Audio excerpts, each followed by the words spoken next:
gon' sell like Cinderella teens. Used to see the things I fit inside these denim jeans. I can't associate with y'all this shit like ketamine. Been on one, been on two, been on everything. Bitch, I'm with my gang, with my squad, what the fuck you want? So be rolling gas, I can't hang, bitch, I'm fucking gone. I got people down from the jump, better know your bonds. I got people just tuning in, and the love is strong. Damn, they gon' want a piece when you got it like that. Like Jake said, we gon' spend it, get it right back. Stack that internet money to the site crash. They on IG tryna get a like back. See, they don't talk that talk, they just type fast. Yeah, we real life cool, it's really like that. I might roll an eighth inside a blunt, that's a nightcap. Like where my lighter at, boy, I got a flight to catch. Through these ups and these downs, swear to God, ain't a dead thing changed. Don't forget where that sauce came from, best remember my name. You take L's ain't once in a while, gotta charge to the game. You gotta charge it to the game. Yeah, yeah. Through these ups and these downs, swear to God, ain't a dead thing changed. Don't forget where that sauce came from, best remember my name. What's going on, everybody? Happy Friday. Hope you guys had an amazing week. I know I sure had. Oh, man, this is going to be an interesting topic today, man. It's a topic that's been brewing all across social media. And I think this will be a great topic for us to talk about as men. And it finally revolves around women. So, yes, today we're going to talk about women domestically and overseas. So we're going to have a great time. But before we actually do that, I have an amazing announcement to make to you guys. First, can you guys hear me loud and clear? Please give me a 1 if you hear me loud and clear, guys. Hey, what up, Vic? What up, Bert Ross, man? How you feeling, bro? Where you at now, man? Are you domestic or overseas? You're constantly flying somewhere. Where you at right now, Bert? Let us know where you at right now, bro. Hey, thanks anyway, man. But anyways, guys, I'm glad to make a special announcement. I'm actually taking a trip. This is totally unplanned. I know that I kind of told you guys that I was going to take a hiatus from traveling, but you know, once a traveler, always a traveler. You know, we're always going to make time and allocate certain resources to do the things we want to do. So with that being said, guys, I'm happy to say that I'll be taking a trip to Cuba. Yes, I'm going back to Cuba, guys. I'm going back to Cuba next month, July 27th through July 31st. Yes, I'm finally heading back. My first trip to Cuba was back in 2017 during the Obama administration. And I was able to explore Havana for 7 days. I had an amazing experience. I actually shared this in my Facebook group, as well as I've shared this in my blog. I showed pictures of my experience. So now, after 8 years, I'm actually flying back to Cuba. Can't wait. 4 days. 4 days in Cuba. Turn up. Let's get it in. Let's have a great time. You know, let's do the culture. Let's do the black history of Cuba. And definitely, man, just show you what Cuba looks like now after 8 years since my last trip. So I'm super excited for that. And I will be bringing my equipment. I have not felt this motivated since Thailand. You know, just in case you guys know, I was in Dominican Republic last week. I didn't really do anything. I just focused on business, focused on taking care of things. But as far as content wise, I didn't want to create any content. I think there's enough content around Dominican Republic. I think DR is fully saturated with content creators. So I just chilled out. I didn't do anything. Just went to the gym, hung on the beach, and just took care of business. But for Cuba, I'm definitely gonna go all in. I'm gonna bring my camera gear, and I also have a couple of other YouTubers that will be joining me, guys.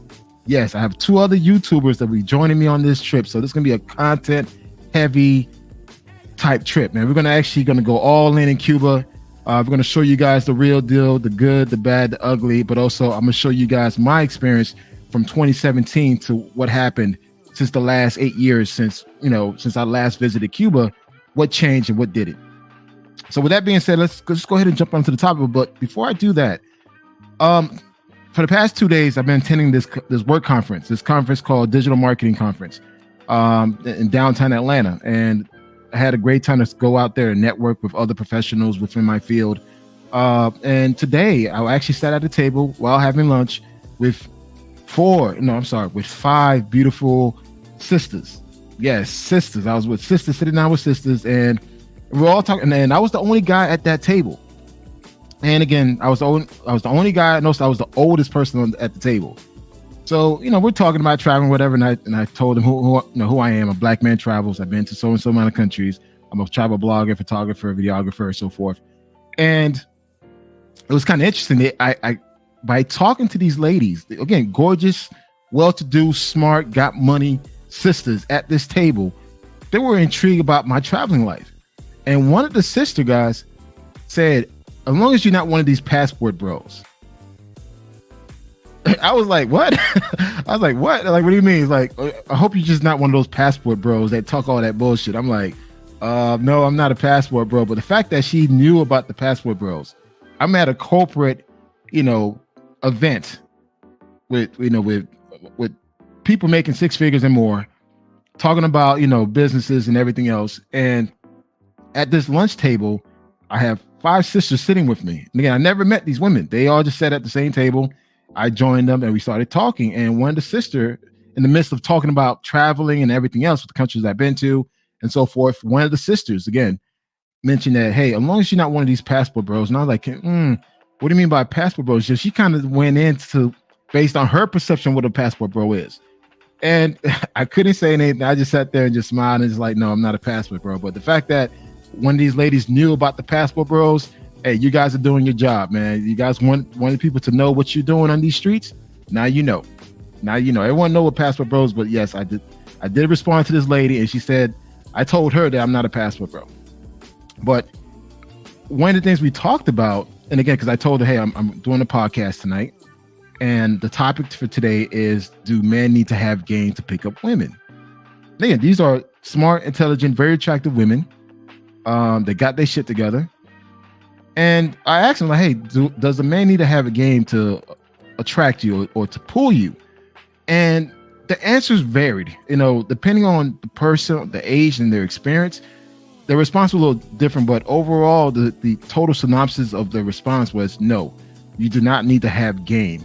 However, that was the key. However, but he needs to have his shit together.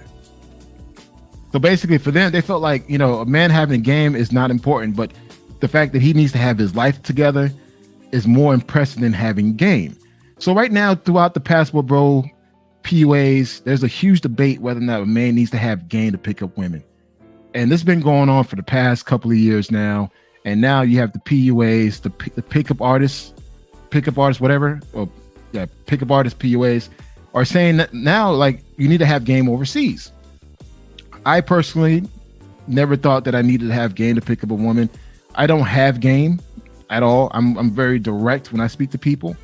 So, and as we were talking at this lunch table with these ladies, and again, I'm the only guy, and I'm listening. I'm not interjecting. I'm not saying anything that's going to go against the grain. I'm just listening to their responses.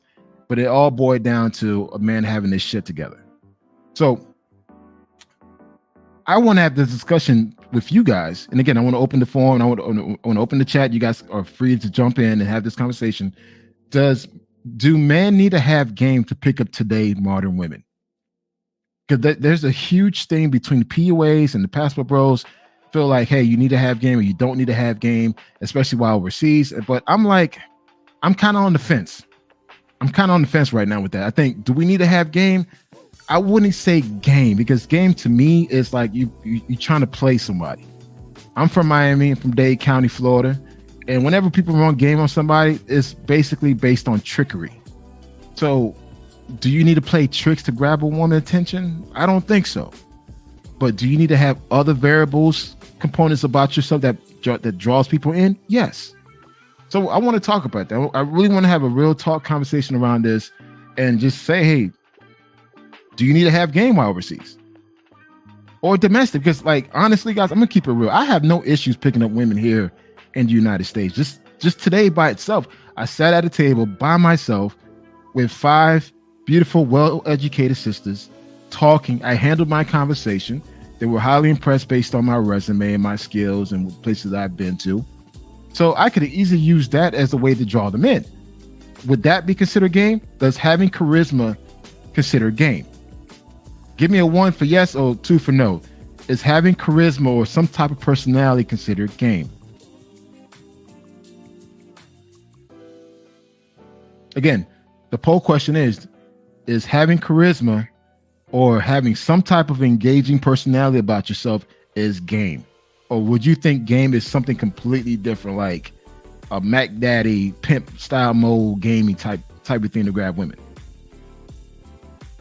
Because the thing is, the same way that I attract women here in the States is the same exact way I attract women overseas. Is what it is.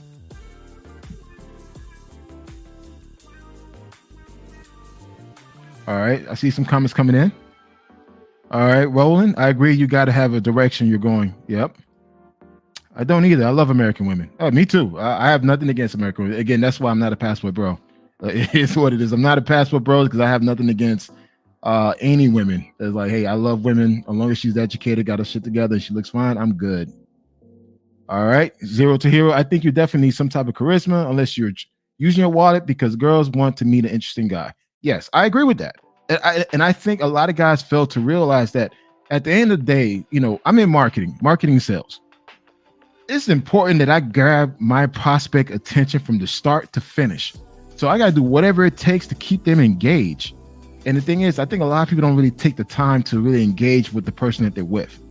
They think that, you know, hey, I'm here, you should be happy. Or I have this car, you should be happy. I got this clothes, you should be happy. And it's not the case. I think a lot of people nowadays, especially via social media, are lacking social skills. Social skills to grab attention, social skills to engage someone in the conversation. Now, would that be considered game? To some people, probably the PUAs, they may think that this is game, but I don't think that's game. I think this is life experiences teach you like, hey, when you walk in a room, smile. When you speak to someone, look them in the eye. You know, if you see something nice about them, give them a compliment, man or woman. There's nothing wrong giving another man a compliment because, again, when you networking, guys, you got to find a way you can somehow get in. And if it means you got to just go ahead and just, hey, nice tie, nice watch. You know, hey, great cologne you have on. There's nothing wrong complimenting another man, just like it's nothing wrong complimenting a woman. And what I do whenever I compliment a woman, I always pick the subtle things like nice earrings. I'll pick something just out of the blue, like something that doesn't stand. I'm not gonna say, "Oh, you're beautiful, baby. Oh God damn, you're so beautiful." I never call a woman beautiful, never, unless she's my wife, my main chick, or my mom, or my kids. I would never call anyone beautiful. I just look at them. I was like, okay, wow, you have nice teeth. and again, you find ways to find a way to keep people engaged, and that's not game. And even overseas, guys, look, I'm 6 feet tall. I have very broad shoulders. You can't tell because I'm sitting down.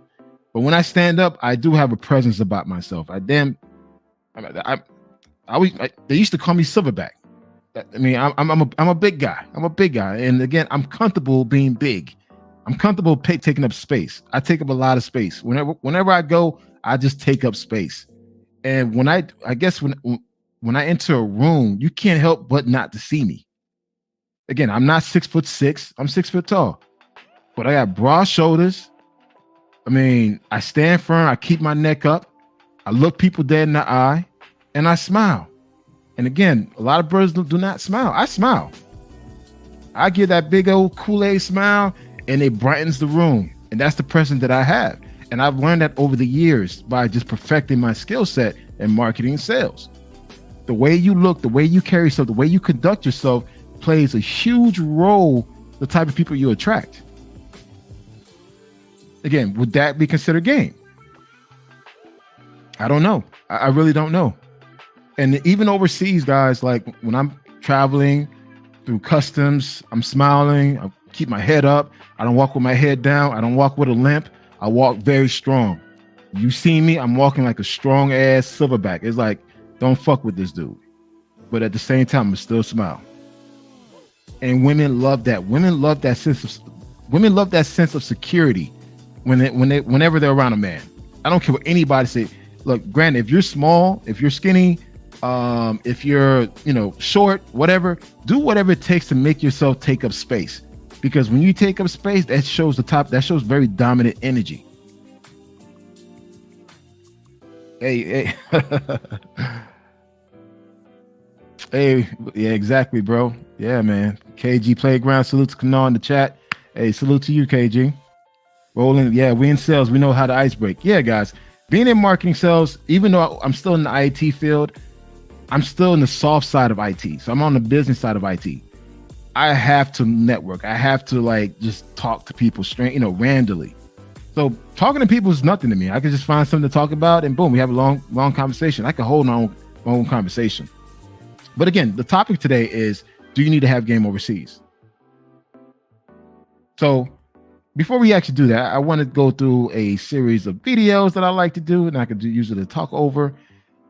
So that way we could actually figure out, is game is important or just self-development, working on you to put yourself in a better position where you could attract certain people. Because again, if you're like, one exception was Biggie, Big and Smalls, Notorious B.I.G. He was a big guy and he took up space. But at the same time, man, I heard he had the great personality. He could talk to anybody in the room. And he had a smile that was very infectious. And people were drawn to that. It wasn't his looks that was getting women. Yes, he was one of the top rappers. But it was his whole time charisma, his whole energy that people were drawn to him. So, guys, again, do you think having charisma is having game, or do you think you need to have game to pick up women overseas? And I don't think you do. Personally, I think if you use the same skill sets that you use here to pick up women, you could use it overseas. The only difference is you just got to learn the culture, learn the language, learn the customs, learn how things operate in that particular country. One thing I've learned in Latin America, Latin people, they like to hug.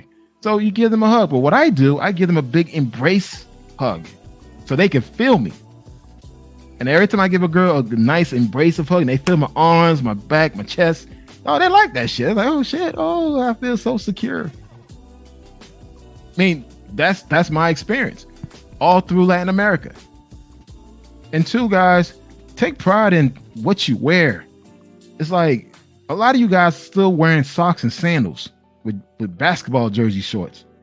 The hell you wearing that, man? When you go into these countries, look a certain way, look polished. If you're going out to the nice club, or if you're going to the nice lounge, clubs, or restaurant, take some time and learn how people dress in that particular country. Now, if it's too hot, then wear shorts, casual shorts, or a nice polo. But for me, when I went to South Africa, though I had to come correct when I went to South Africa. South Africa, I had to wear my loafers, I had to wear my fitted polo shirt, I had to wear, my semi-fitted jeans. But that's how they look in South Africa. That's how they dress. That's how they move. So by adjusting your style, your look for that particular country, you could actually draw more women in that country. And again, that's not even having game.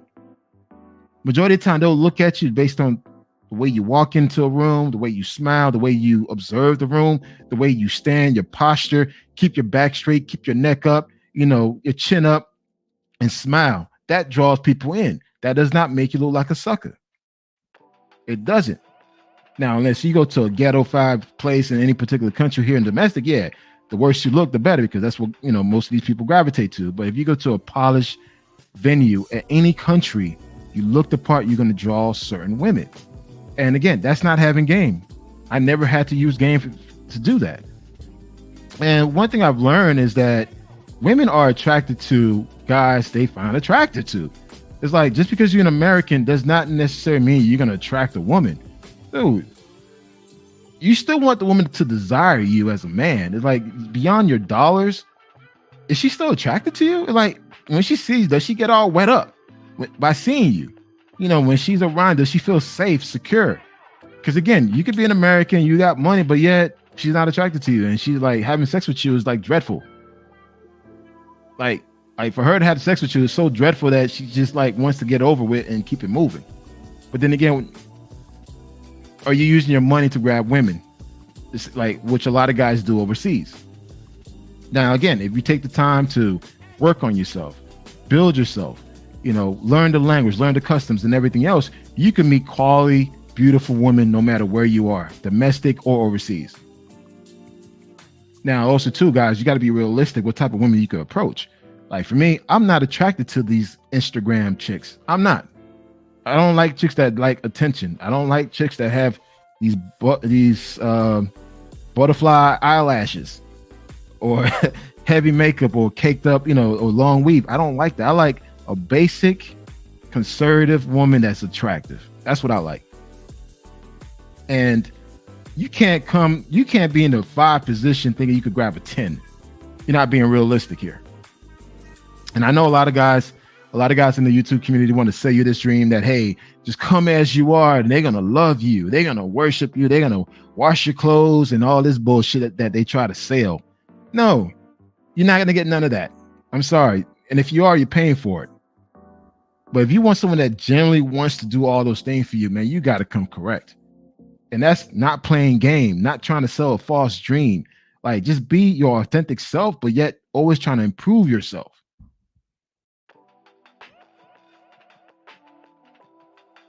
Again, me personally, I don't have any issues meeting women here in the States. I never use game.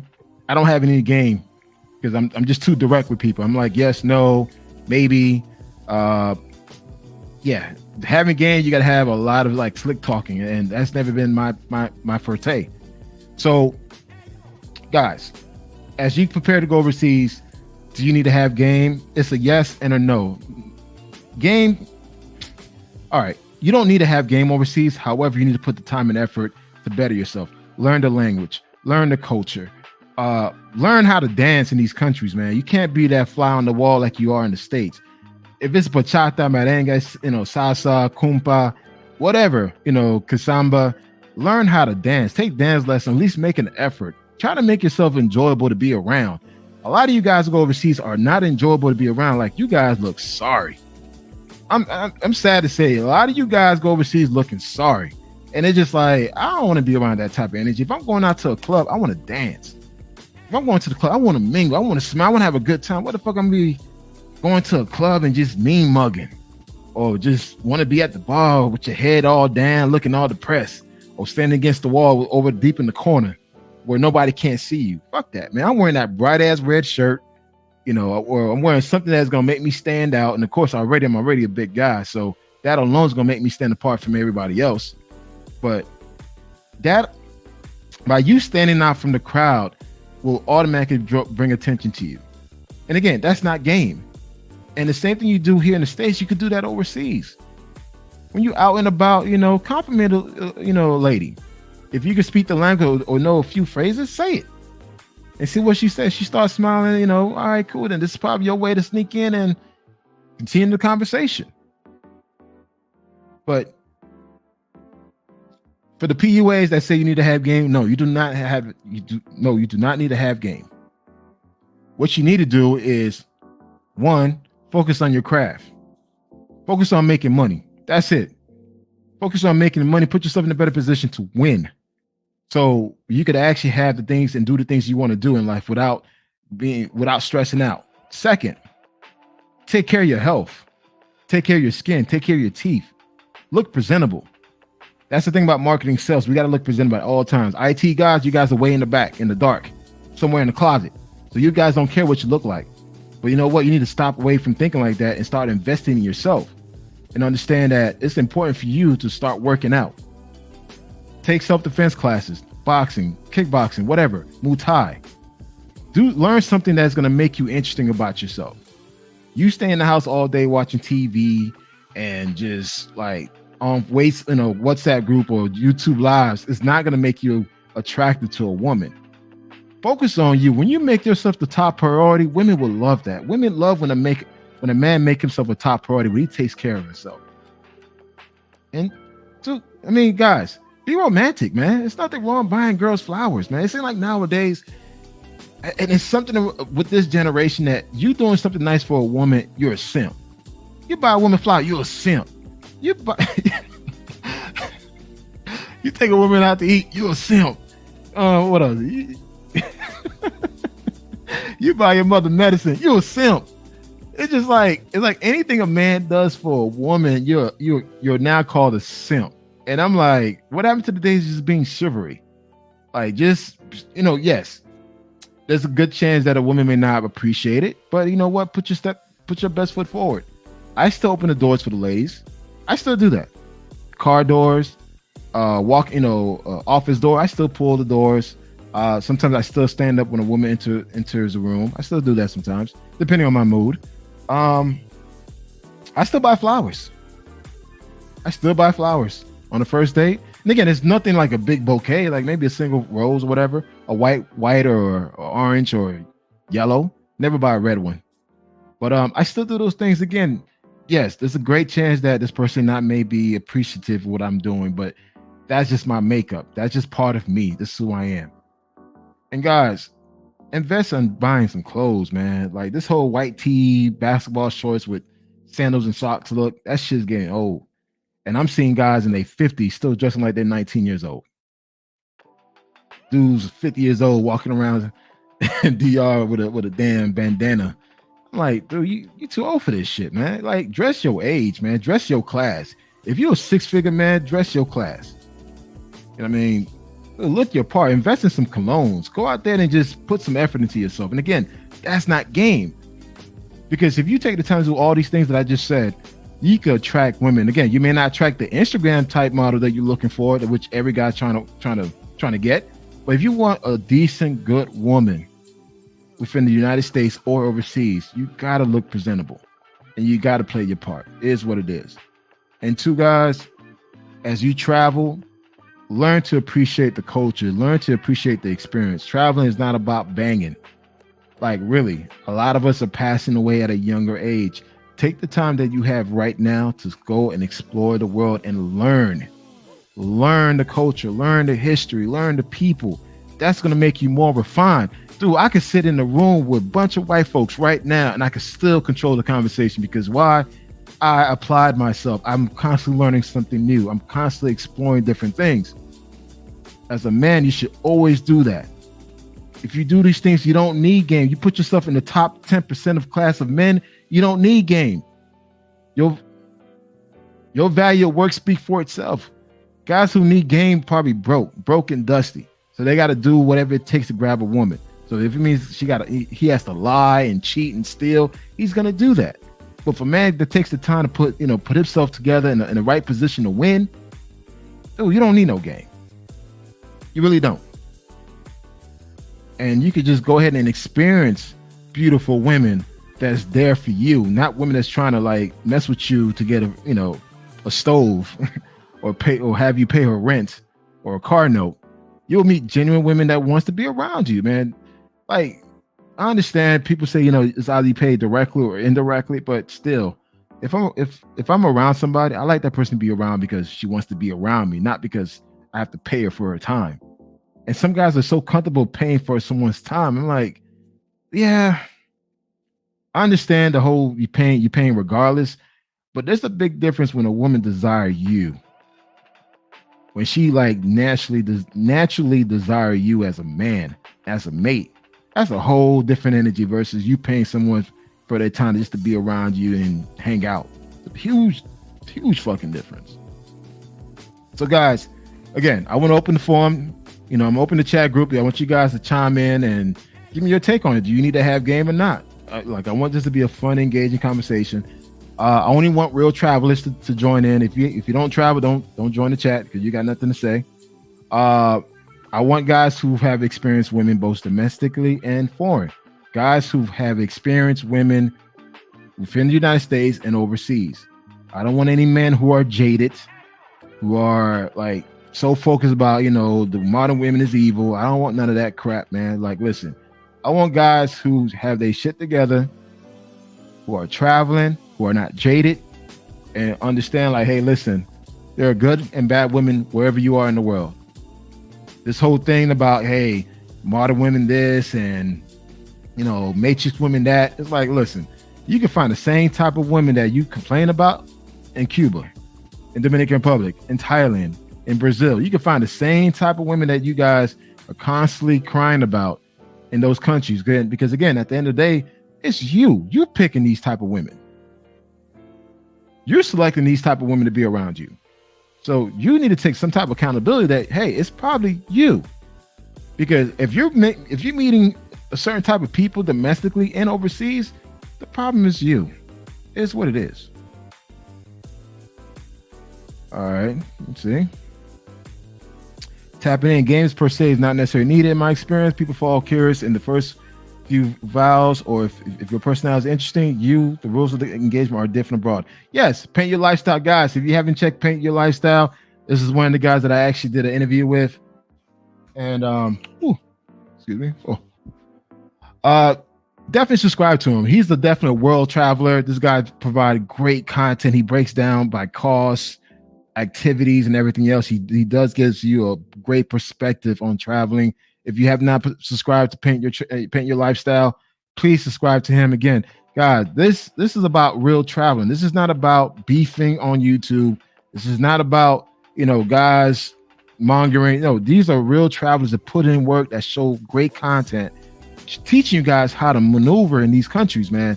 Follow these people, because again, there's a lot of these YouTubers that are getting overlooked because they're not controversial. They don't talk about the drama, the issues that's going on. They talk about traveling. They talk about men traveling and living their best lives. So make sure, check out Paint Your Lifestyle for real. Hey, welcome back, Bacchus. Happy birthday, Bacchus. I know you're back in the stateside, man. You finally left Thailand, man. So welcome back.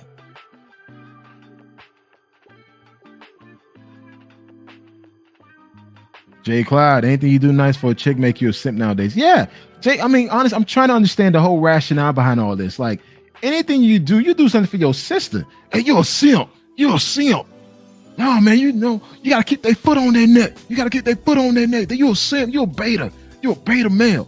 It's like, God damn, I can't even do something nice for a woman without being labeled something. It's something wrong with this generation of men that feel like, just being a gentleman, just being romantic is not good enough. Like, bro, it's like you still, okay, here's my thing. If you're looking for that traditional woman that you so-called want, that you're going to all these other countries for, but yet you're not willing to do the romantic stuff, the gentleman stuff, what?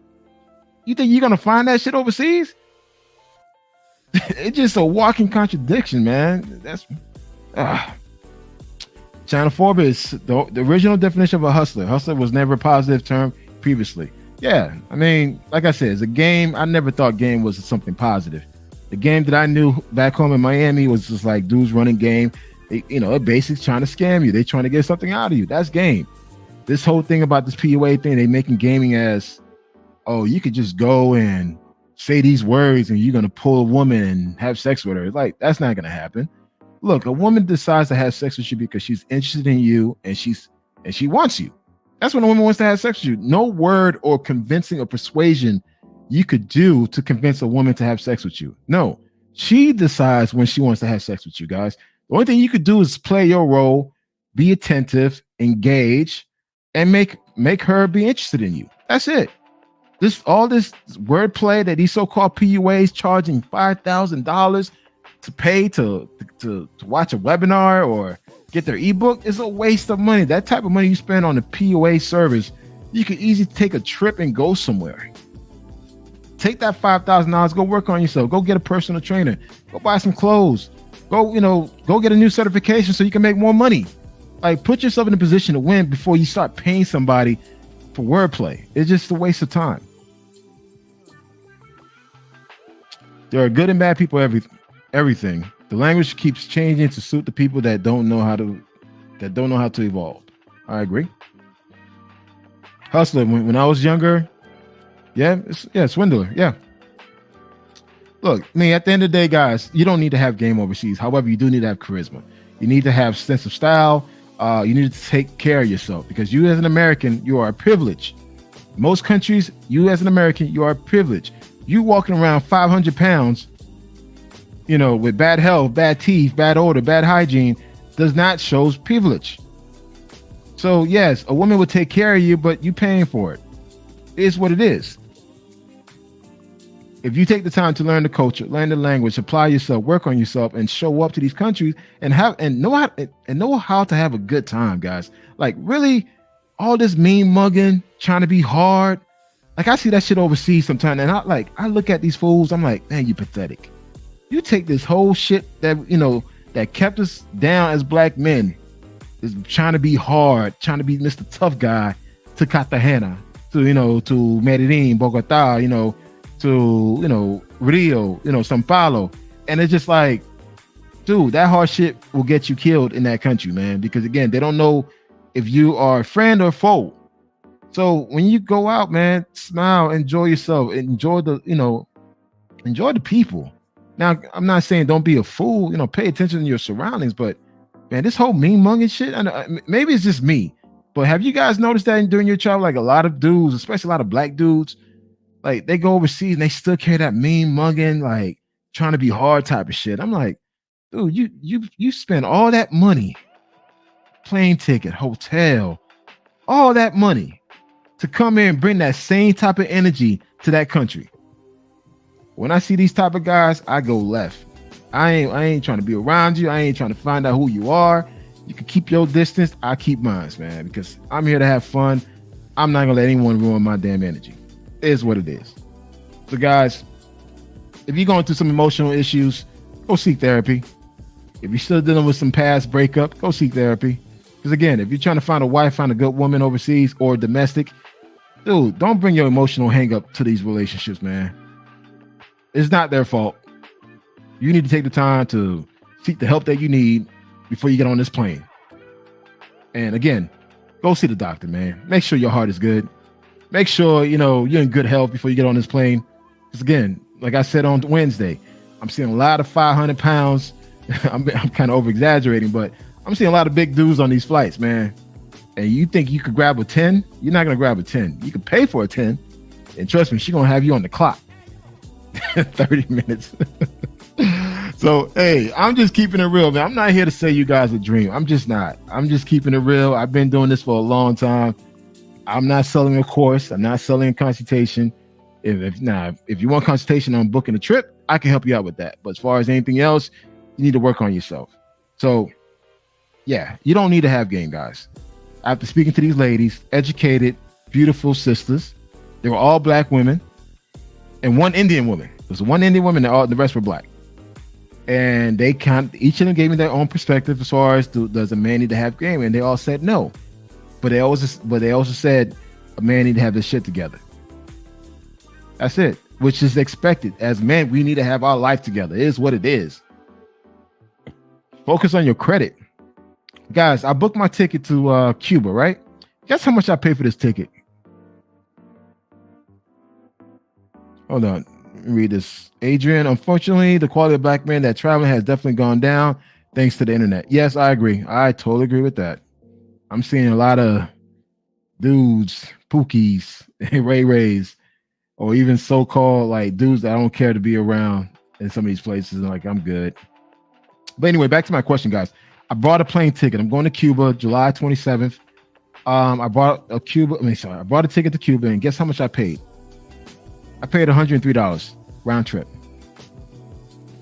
I paid $103 round trip to Cuba. And guess how? With points. Guys, take the time to focus on your credit. Work on your credit. Get your credit game on point, man. Get these credit cards to work for you. I said this plenty of times, I have multiple credit cards. I have multiple airline credit cards as well, which I have tons of points with. And one of the credit cards is JetBlue. And with all the points that I have, I felt like, hey, you know what? Let me just take this trip. And guess what? I just paid $100 for a round trip ticket to Cuba. So again, as men, take the time to get your money in order. If you want a better job, learn a new skill set. You got bad credit, pay your debt off. Pay it off. What else? If you're fat, go to the gym, go take a walk, go see a nutritionist. You're paying all this insurance, use it. It is what it is. You got, if you don't know how to dress, I say watch some of Kevin Samuel's stuff or some of these YouTubers that focus on fashion. There's a few YouTubers that I follow now that focus on fashion for men 40 plus. I'm 45 years old, so I don't want to dress like a damn 19-year-old or 20-year-old. But I do understand, like, I need to follow on the latest trend without breaking the bank. Just take time to work on yourself, man. I think you take the time to work on yourself, build yourself up. You don't need game. You don't need to try to like say all these sweet things, because that's not going to convince anybody to sleep with you. It's not. At the end of the day, presentation is everything. The way you look, the way you carry yourself, the way you smell, the way you engage people matters. So if that's considered game, then I don't know what else to say. But that's it, man. I mean, again, this wasn't meant to be a long podcast. I just wanted to just talk about this, that do you need to have game to meet women overseas? And my take is no, you don't need to have game, but you do need to have charisma, and you do need to work on yourself. It is what it is. Like, there's no way in hell you're going to attract the same type of woman that I attract if I put the time and effort to better myself, and yet you just show up. Again, now, if you just paying for it, hey, no control of that. But if you take the time to branch away from the pay for play spots and go into the city and go into the local scene, that's when you have to put in work. And normally the person who put in work wins. The person who just shows up thinking that they can just grab anybody they want, they don't win. They don't have a great time. So I'm going to go ahead and open the line up if you guys want to join in the conversation. If not, it's going to be a short podcast because I am planning to watch Extraction 2. So drop the line. If you guys want to join in, feel free to join in the live. Again, this is meant to be just a conversation between the PUAs and the Passport Bros. The Passport Bros are telling guys, hey, just show up as you are. They're gonna love you, and they're gonna do all these great things for you. And hey, no one's not gonna say no to you. That's what they're saying. Then you got the PUAs are saying, oh, you need to have game. You need to take my course so you can have game. Look, either side, no. Just work on yourself. Take that money that you're gonna pay for a course to learn how to learn how to be a wordsmith, and just invest in yourself. In regards to traveling, guys, look, just go travel for the country, travel for the culture, for the experience. Ladies are secondary, man. They should never be your primary reason why you're traveling. It's secondary. If you got your shit together and you're having a good time, the women will come. They will all come. Trust me. What are PUAs? PUAs is a pickup artist. These are the guys that have all these YouTube channels and they have these seminars that teaches men how to get women. And it's always they always tend to attract guys who need working on themselves. If you look at their audience, they tend to be guys who are not the best looking, who probably have low self-esteem. It's just guys that are not willing to put in work with themselves. Like, hey, listen, yes, you got the money because you bust your ass in college or in your job. But now take that same money and apply it on yourself to get, become a better version of yourself. That's it. But PUAs are telling guys like, hey, if you use my services, I can help you grab a 10, or I can help you sleep with more women. And that's not the case, man. And the funny thing about these PUAs, they never show receipts of their own work. Never. You look at their profile like, okay, show me some receipts of women that you've pulled through your own services. They never show receipts. They just talk a good game, but that's about it. Okay, fuck a coach, buy some Savage cologne and brush your teeth. Yeah, yeah, man. Like, people don't realize the little things matters, man. Like, going overseas, look, invest in a good cologne, brush your teeth, take care of your skin, man. Like, I see guys who are younger than me, look older than me. I'm like, bro, you 32 years old looking like this? Like, come on, man. Like, invest in some skin products, whatever. Just invest in yourself, man. You looking like that at 32 years old, 35 years old, even your 20s, man, that's not a good look, because imagine when you get to your 40s. And the funny thing is, dude, your 40s is still your prime years. This is the time where you make the most money. You're in the best position financially and professionally. And it's just like, man, if you're not taking care of your health, dude, what's the point of you being in this position? And it's just like, you're looking all sorry and sad. All I want you guys to live your best version of yourself. Always improve yourself. Go to the gym 6 times a week. Eat clean. Go to the doctor. Buy yourself some clothes. It's okay to buy yourself some clothes. And 2, man, like, start talking, man. Sometimes you being quiet and not saying anything to anybody, you're not going to meet anybody that way. Like, for me, I have to, like, sometimes just force myself into a conversation. I don't care what the group is. This is just to be engaged, because we're never meant to be alone, guys. This whole hermit, that's another thing that some of these Passport Bros are pushing, become a hermit, where you have no fucking social life between your travels. Like, just stay in the house, grind, and fuck these hoes, then travel. But I'm like, okay, by you becoming a hermit, you literally start decaying your social skills. So you have no ways how to socialize with regular people because for the past 6 months, let's keep it real, the average traveler doesn't travel like every other month. They travel every 6 months or like 3 to 6 months. So between 3 to 6 months, you're gonna stay yourself in the house, just work, grind, and you lose all your social skills and talking to people. And the only time you can talk to people is through WhatsApp or through YouTube. What kind of life is that? Like even I live in Atlanta. I still go out. I still hit up the cigar lounges. I still hit up the lounge, some of the poetry spots, the festivals. I still go out. I still gotta have a life here. This whole notion that you become a hermit between your travels so you can live your best life for 3 days or for a week, that's the dumbest shit that I ever heard.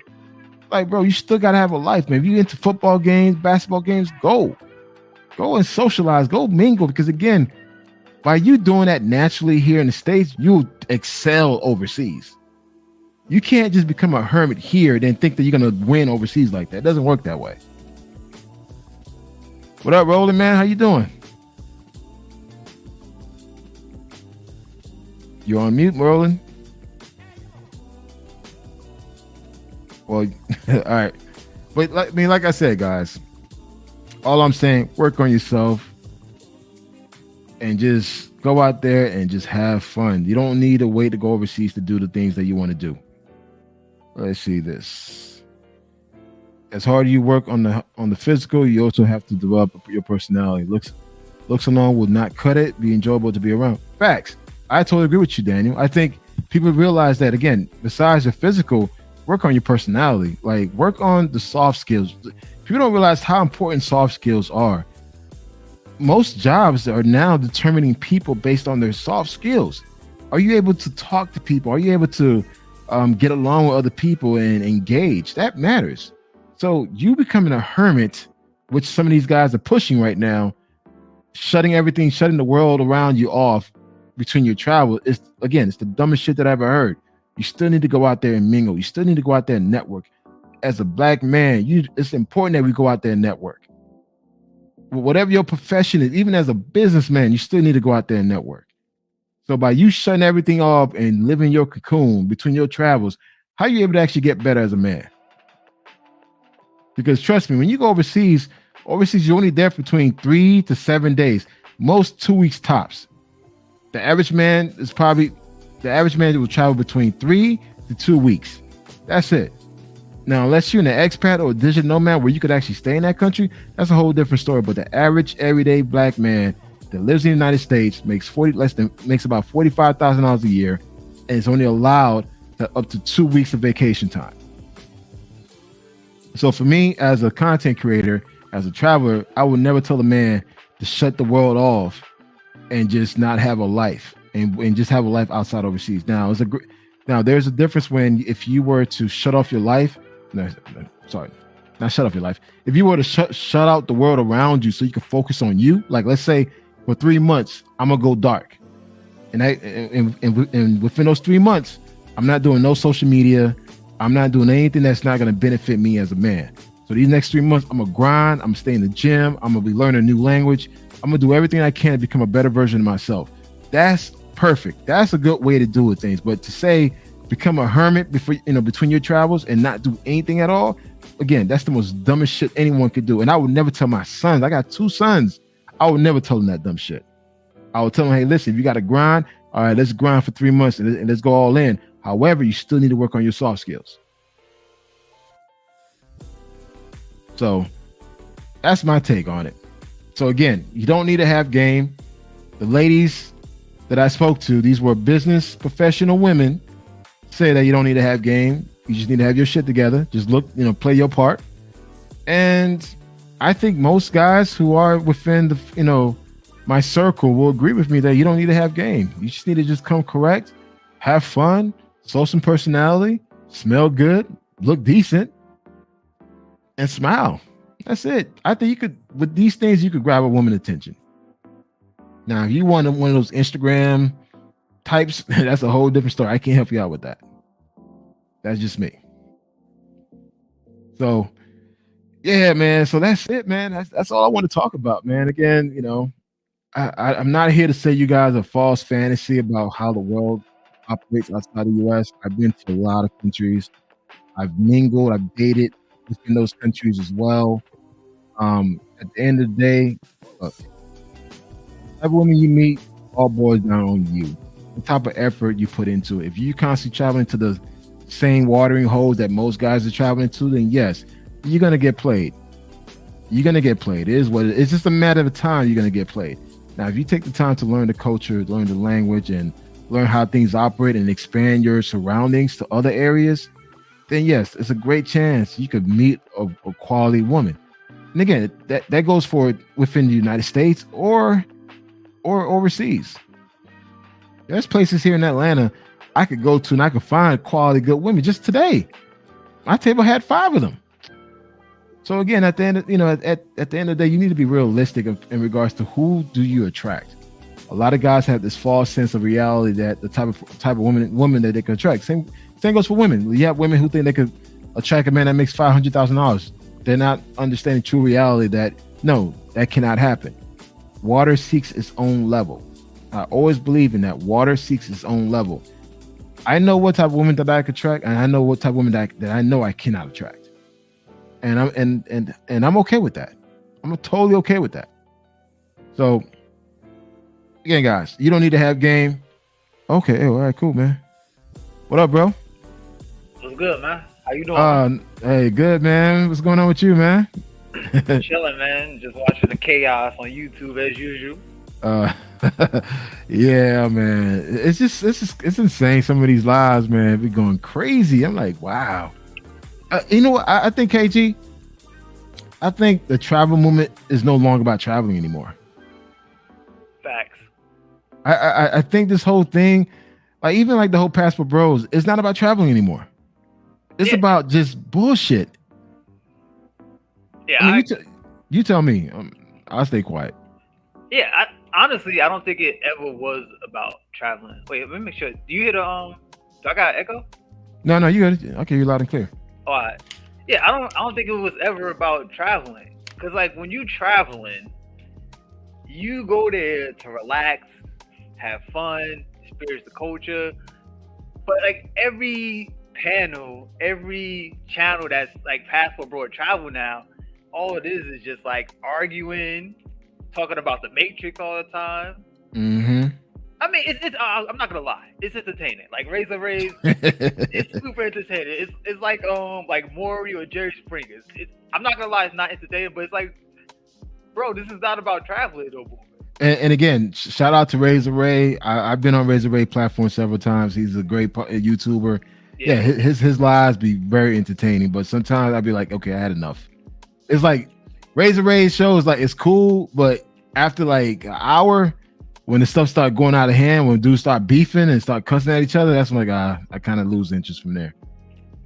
Yeah, like it reminds me like, you remember back when we was in high school, you'd be in like the courtyard or whatever. Yeah. Everybody having fun, and somebody still get hurt, and you start trying to fight. But yeah, go ahead.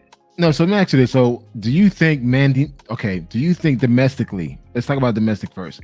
Do you think men, particularly black men, need to have game to pick up women here in the United States? No, I don't think you need game. I think that's an illusion that gets sold to people like by PUAs and stuff like that. Because honestly, I'll be 100% transparent. Like when I was younger, like you'd be like, back in the day, dudes used to be like, yo.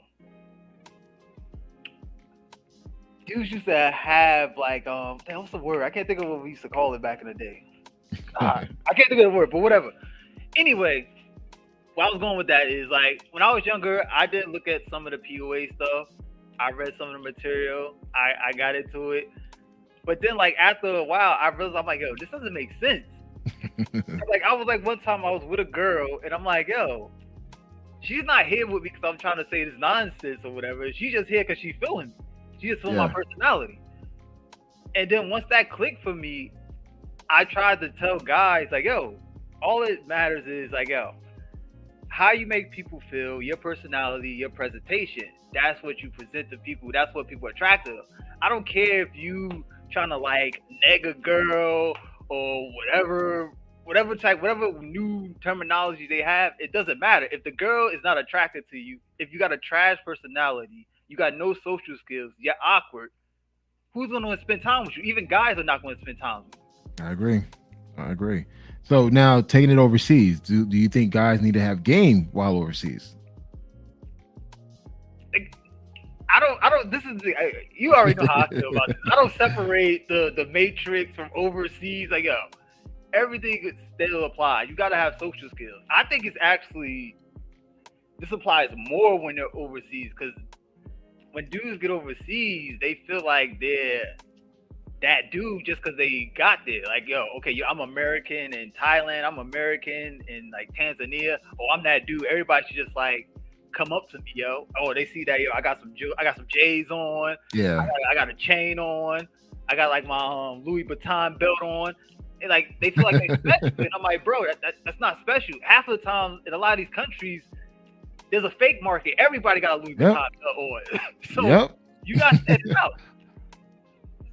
So I feel like it, and then also, dudes, they don't talk to nobody when they're overseas. Nope. Like they just stand. I'm like, yo, you don't know how many times I've seen like American dudes that I recognize. I'm like, bro, what's up, yo? Where you from? You from? Oh yeah. I'm from Miami. And then like I see him like what, hour and a half later, he's still in the same spot, posted up with his drink. I'm like, bro, what are you doing? Like, yo, what's up? You alright, son? Like, it's a language barrier. Like, when you alright? I check up on him. Like, nah, son, I'm chilling, man. You know what it is. Like, you know the move, yo. When they send the dudes to take dudes, yo, I be out there. Like, I ain't.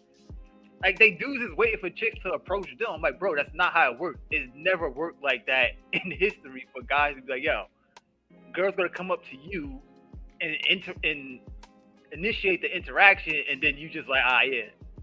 I think that's female mentality. You wait. I don't know. Maybe, can I ask you this?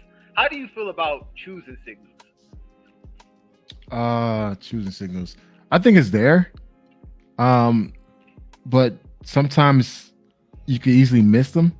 I mean, sometimes when a woman's interested in you, she makes it obvious. She's like touching you.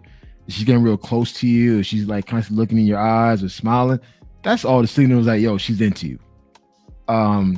Now, choosing signals from a distance, that's hard for me because I need to have my glasses on. And majority of the time, man, I'm so always like constantly moving around. I don't really pay attention to it. But if a woman's standing right in front of me and we're talking and she's looking at me, smiling, and and we're like getting closer, like while we're talking, you know when a woman feels uncomfortable because she kind of like backs away a little bit. Yeah. But when she doesn't, and she's still like in your zone, in your area where it's like, yo, I'm feeling this. You kind of sense it.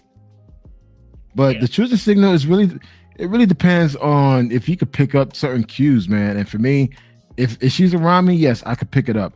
If she's like 25 feet a yard, like 25 feet away from me, nah, I can't tell. I mean, she may look and smile, but then again, there may be a guy next to me or behind me that she's smiling to. Yeah. So I'm like, okay. Yeah. I don't know. It's like for me, I'm better. Like, okay, Roland. Hey, and Roland, welcome to the show. Yeah, shout out to Roland. I'm kind of like, again, as a salesperson, marketing guy, we're very one-to-one. So if I'm talking to you, even in a group setting, but you and I are completely engaged at each other, yes, I could pick up all the signals, and I know when I know when I can hit. But if it's something like a group setting and we're all like talking, whatever, randomly, I can't know. I wouldn't know the difference. You can pick it up just by their body language. I mean, when somebody's leaning back and they're relaxed versus them leaning forward, they have the arms folded. If they're looking up to the right, looking down to the left, all those are signals and psychology of talking and communicating with people. So when you're in sales, you kind of really understand all that stuff. So you're really reading her as you're having a conversation, whether she's being entertained, whether she's biting her lip, whether she's flipping her hair. All those are damn signals. Yeah. Like I can give you guys a perfect example, right? Today I had the lunch meeting, right, at the conference, and I sat at the table. It was just me and this one girl. We were talking, and next thing you know, a few other girls joined our table. And what I did, each woman that joined the table, I personally introduced myself to them. Hello, how you doing? My name's Kanal. And two, when the table got full, nothing but women, I'm the only guy. every person that I was talking to, I made sure I turned my body towards that person. So even though I had women all around me, I made sure that I'm talking to each person, not just one person. You know how like you could be in a group setting, you just focus all your attention towards one. Yeah. I focus my attention on each person. Like I'm scanning the room while I'm talking to them, like scanning all the women, making eye contact, smiling, you know, complimenting, then switching the subject or whatever. And they were like, damn, this dude is holding the whole entire conversation by himself. Like, all right, cool. But you know what? Yeah, because you I appreciate that. The fact that you're giving them 100% of your attention when you're talking directly to them or you're listening to something from them, they pick up on stuff like that where they see you staring them dead in the face or having a conversation. They're replying back to you and you're not paying attention to nobody else but them.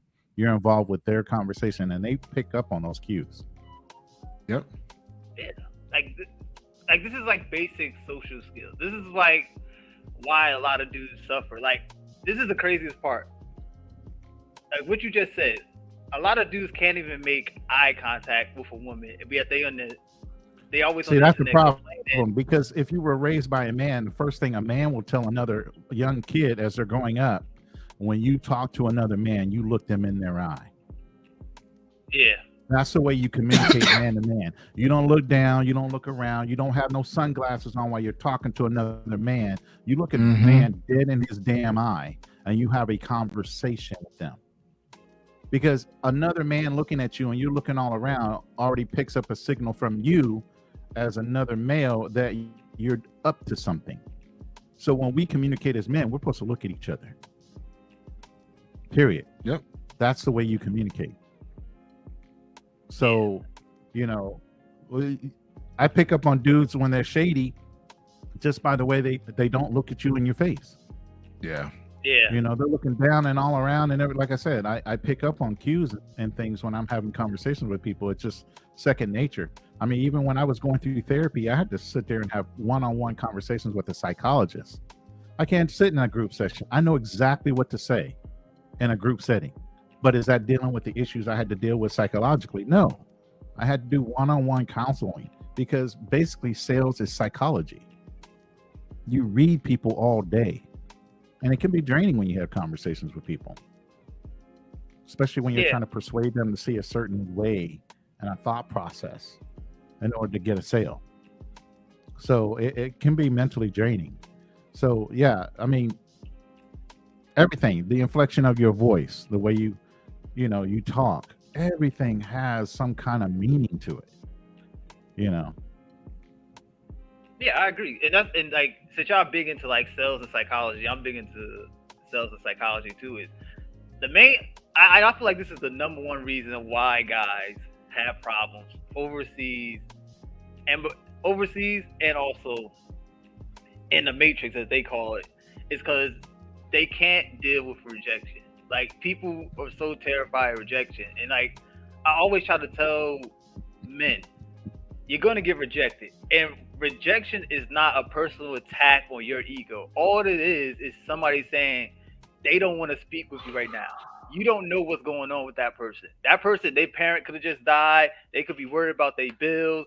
They could have to important meeting when they have to run off. They don't got time to sit there and talk to you. Rejection is never personal. Probably like, okay, let's say that probably 2% to 5% of rejection is probably personal. But a lot of times it doesn't have nothing to do with you. But every time a guy gets rejected, they take a shot to their ego. Like, I don't care. Like, I love to get rejected. Like, I can get rejected 100 times in a row, but I know on that. KG, that's the thing. You're used to it. A lot of these guys are so sheltered when it comes to actually talking to a woman. They don't understand it's a numbers game. And sales is a numbers thing. You got to have so many no's before you get yeses. You get what I'm saying? Yep. When we were younger, we used to run around in the little high school dances and stuff like that just to get numbers. You walk around with a pen and paper, and it would be a competition between you and your boys on how many numbers you pull in a night. You know what I mean? But nowadays, because of the social skills and the internet and everything else, people are always on the internet. They don't know how to communicate one-on-one. Yeah. And I kind of highlighted that during my early part of the videos, that guys have gotten to the point where they became hermits because they listen to what other YouTubers are telling them, like, hey, shut everything, shut the world around them and just stay in the house and between your travels. But when you do that, you kind of lose certain skill sets. And by you constantly watching red pill content or Passport Bro content, like talking negative shit about certain people, you start taking all that shit in. Yeah. And people don't realize that you're subconsciously taking all that negative energy in. It shows when you go out, because when you go out, you have that energy where like, hey, oh, fuck modern women. Like, who the hell say modern women? Like, I don't understand that shit. Yeah.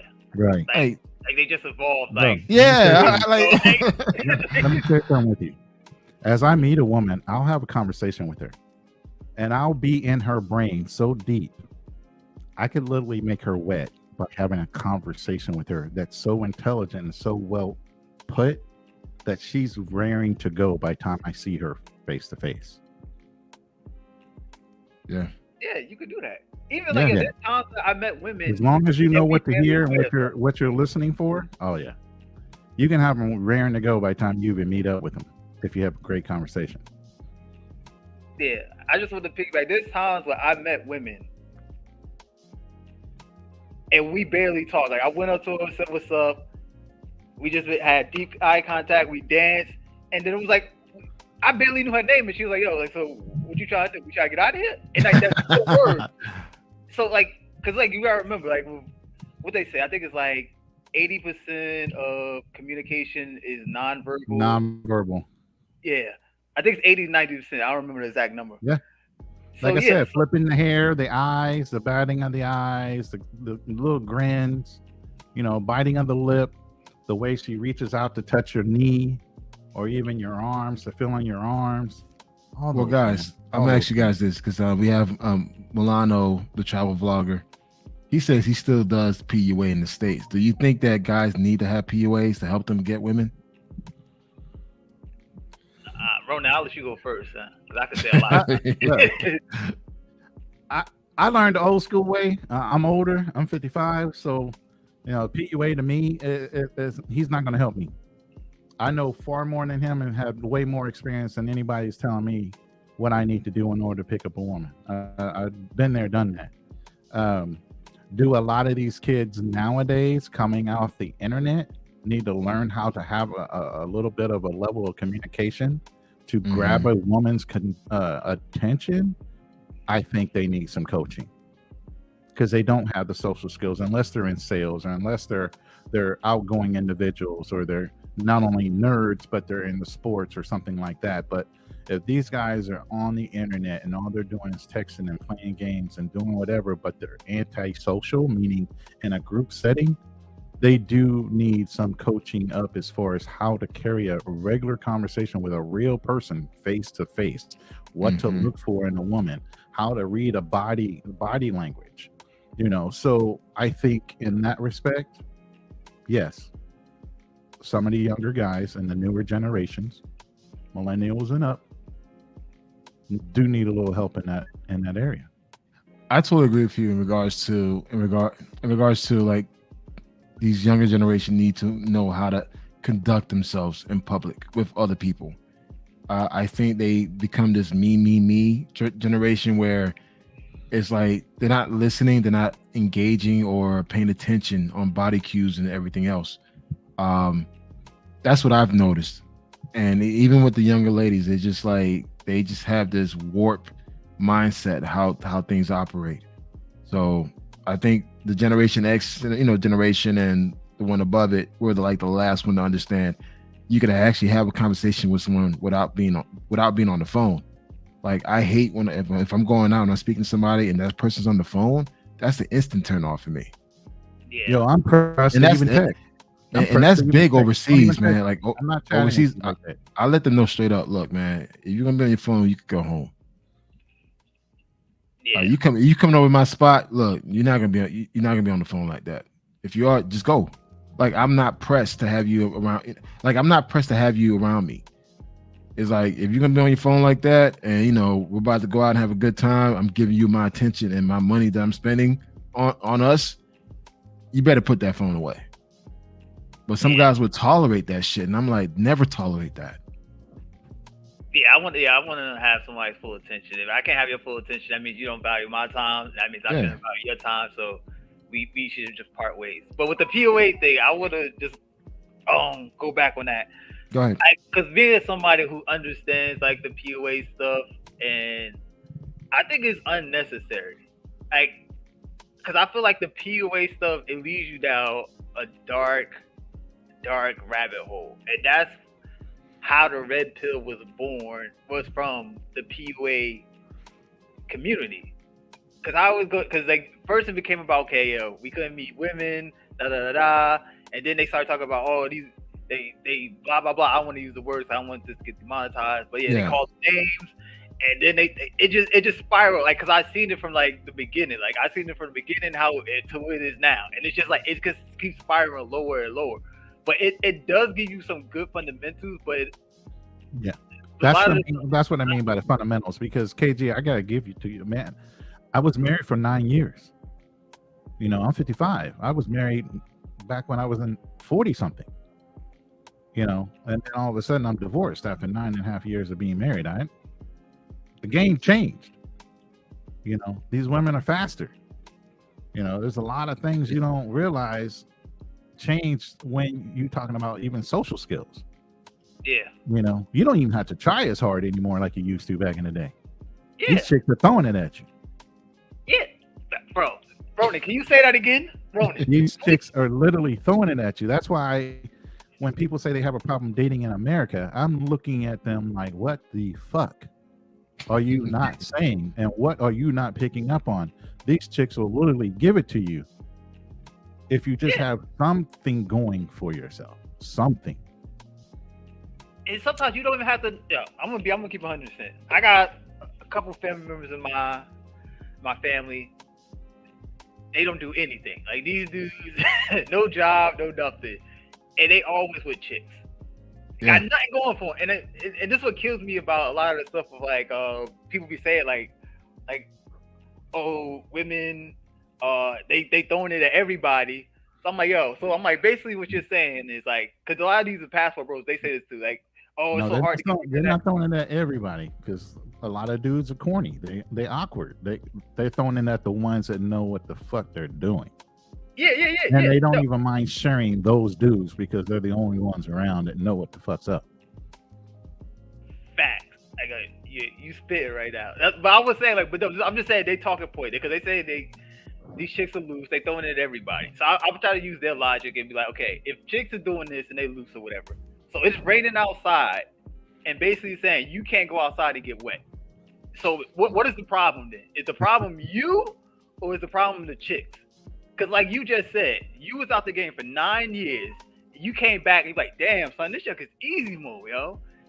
But dudes that's been in this game, they complaining about, yo, they can't get this, they can't get that. But you honestly said you've been out the game 9 years, and you came back, yo, bro, I'm about to drop 100. I'm Will Chamberlain. I'm dropping Will Chamberlain numbers right now.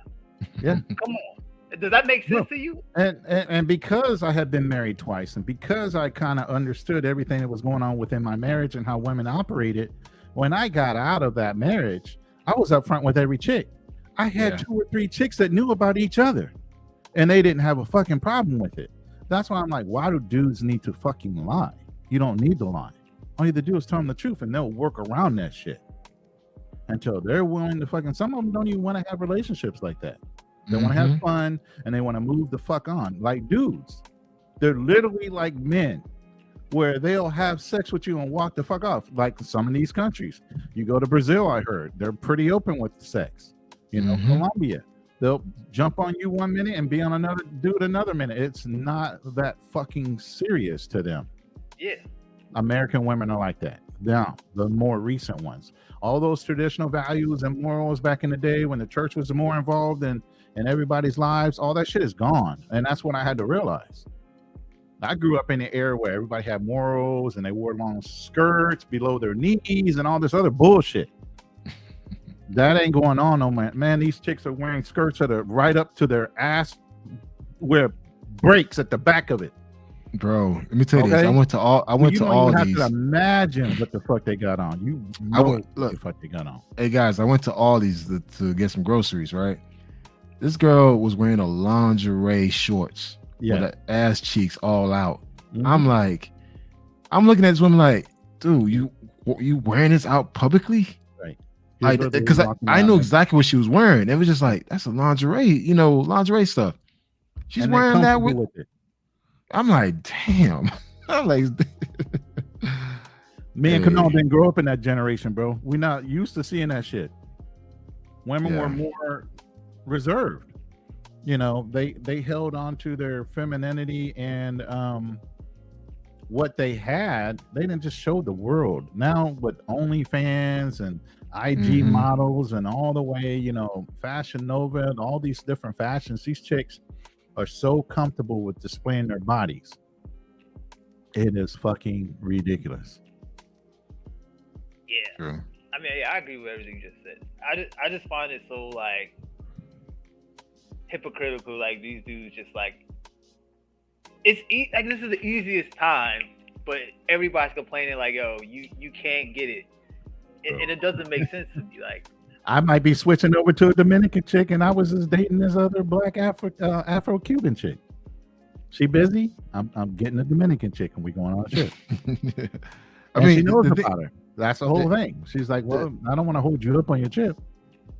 The thing is, I think a lot of guys fail to realize, and you kind of said it yourself, KG, is that they fall into this bubble of other men being jaded and being disgruntled. And they kind of fall into that circle where like they fall into that space where they constantly complain. And if you look at some of these live streams, it's the same guys complaining, always the same guys. Yeah. And I'm like, okay, you're complaining. What are you doing about it? Like, then I need to work out. Okay, and you look at their profiles, and you look at like, okay, I see why you're complaining. Like you don't take no accountability. At all. Everything is the model women fault. But I pulled some baddies when I was fat. No. But again, I'm just saying. No. But there's a big difference. There's a big difference. Biggie pulled some women. Yeah, that's what I was saying. Like, dude, I got friends who are right. I got friends who are comfortable with their size. However, their personality is a 10. Like they just, I love to be around them. Right. Because I know I'm going to have fun with them. I'd rather laugh and have a good time when somebody is fat than when somebody is skinny is giving me my problem is the ones that's constantly complaining. Right. Like all you do is just bitch. And I'm like, okay, what are you going to do about it? And that's like, again, I'm a problem solver. What are you going to do about it? Yep. No, it's not me, it's them. It's like, no, it's you. What are you going to do about it? Because trust me, more than likely, you go overseas, you're going to meet the same type of women overseas. Can I answer a comment? Like Mulatto said, Austin was having problems dating in the States. Like, yo, bro, I hate this argument. Like, why does everybody use this argument? Like Austin is like the Passport Bro Jesus out here. Like, bro, okay, well, because Austin, he's a 23-year-old kid, still a little inexperienced at dating. Period, whether it be in America or overseas. Period. I mean, he did catch on to the fact that American women, modern women specifically, are a little more difficult and expect a lot right off the rip without having to do anything versus going overseas. So he picked that up very quickly, but he's still a very inexperienced young man when it comes to actually dealing with the female. Period. Yeah, and I'm not even throwing shots at Austin or anything, but it's like, yo, this is why I think a lot of brothers do that. They look at Austin and he's like the stereotypical of what a American chick would want, and they're like, okay, if he can't do it, I have no shot in hell in doing that. And I feel like that's the most fucking loser mentality you can have. You should be like, yo, I always feel like, yo, I don't care what everybody else is doing. I'm that dude. I'm gonna do what I want. I don't need nobody. I don't need validation because some dudes can do it over here or some dudes have a problem. Nah, fuck that. I don't care what that dude do. Me and him. That's that level of confidence. You know what I mean? And a lot of these dudes don't have it. My thing was keyboards. They've been looking at the TVs. They don't have social skills. My thing is, you have grown ass men in their 30s and 40s. You older than this kid, and you looking up to him like that? Yeah, it's crazy, right? I'm like, that actually threw me off because I'm like, he's still finding himself, and he even said he's learned, he's gotten better in his travels and everything else. But these grown ass other men, like, yo, And plus, again, Austin is a handsome man. He's young, handsome. He's finding himself. He's building himself. Right. You, on the other hand, what the fuck you doing? Exactly. Yeah, but that's the thing. That's the reason why what you just said. Like, Austin is a decent looking brother. And that's why they like, okay, so if a decent looking brother can't do it, I'm washed right now. So that means I have no chance in hell of doing it. But still, some of the OGs that were around him should have said, look, you might have the popularity right now because you're young and you know how to use social media a little bit better than us, but we need to still take you under our wing and break down how things work. So he's not out there with his basically a blindfold on trying to feel his way through life and how to deal with women in foreign countries, how to carry himself. They should have took him under their wings and mentored him so he wouldn't stumble as much. He would have never made the mistakes he made in Brazil had somebody gotten a hold of him off the rip. Yeah, I agree, but I would also counter that because I had some OGs in my life, like my uncles and all that put me on game. That's why I kind of didn't go down the path that a lot of these dudes did. But even them, with them telling me that, I was still kind of, because when you're young, you're a little hard. You're like, you old man. It's a new day. I'm gonna do my thing, and I slowly come to the realization that you was right. You was right. Mm-hmm. You have to understand, there's nothing new under the sun, man. Whatever our parents went through, we're gonna go through it. And like guys dealing with women, my uncle had to put me on game. It's like, hey, listen, be yourself and never lie. My uncle taught me that. He said, never lie. Because even when you lie, they still won't believe you. He told me that. And now at 45, I understand. It's like, yeah, even if you're not even if you're not lying, they're gonna assume that you're lying because the truth doesn't sound real. Right.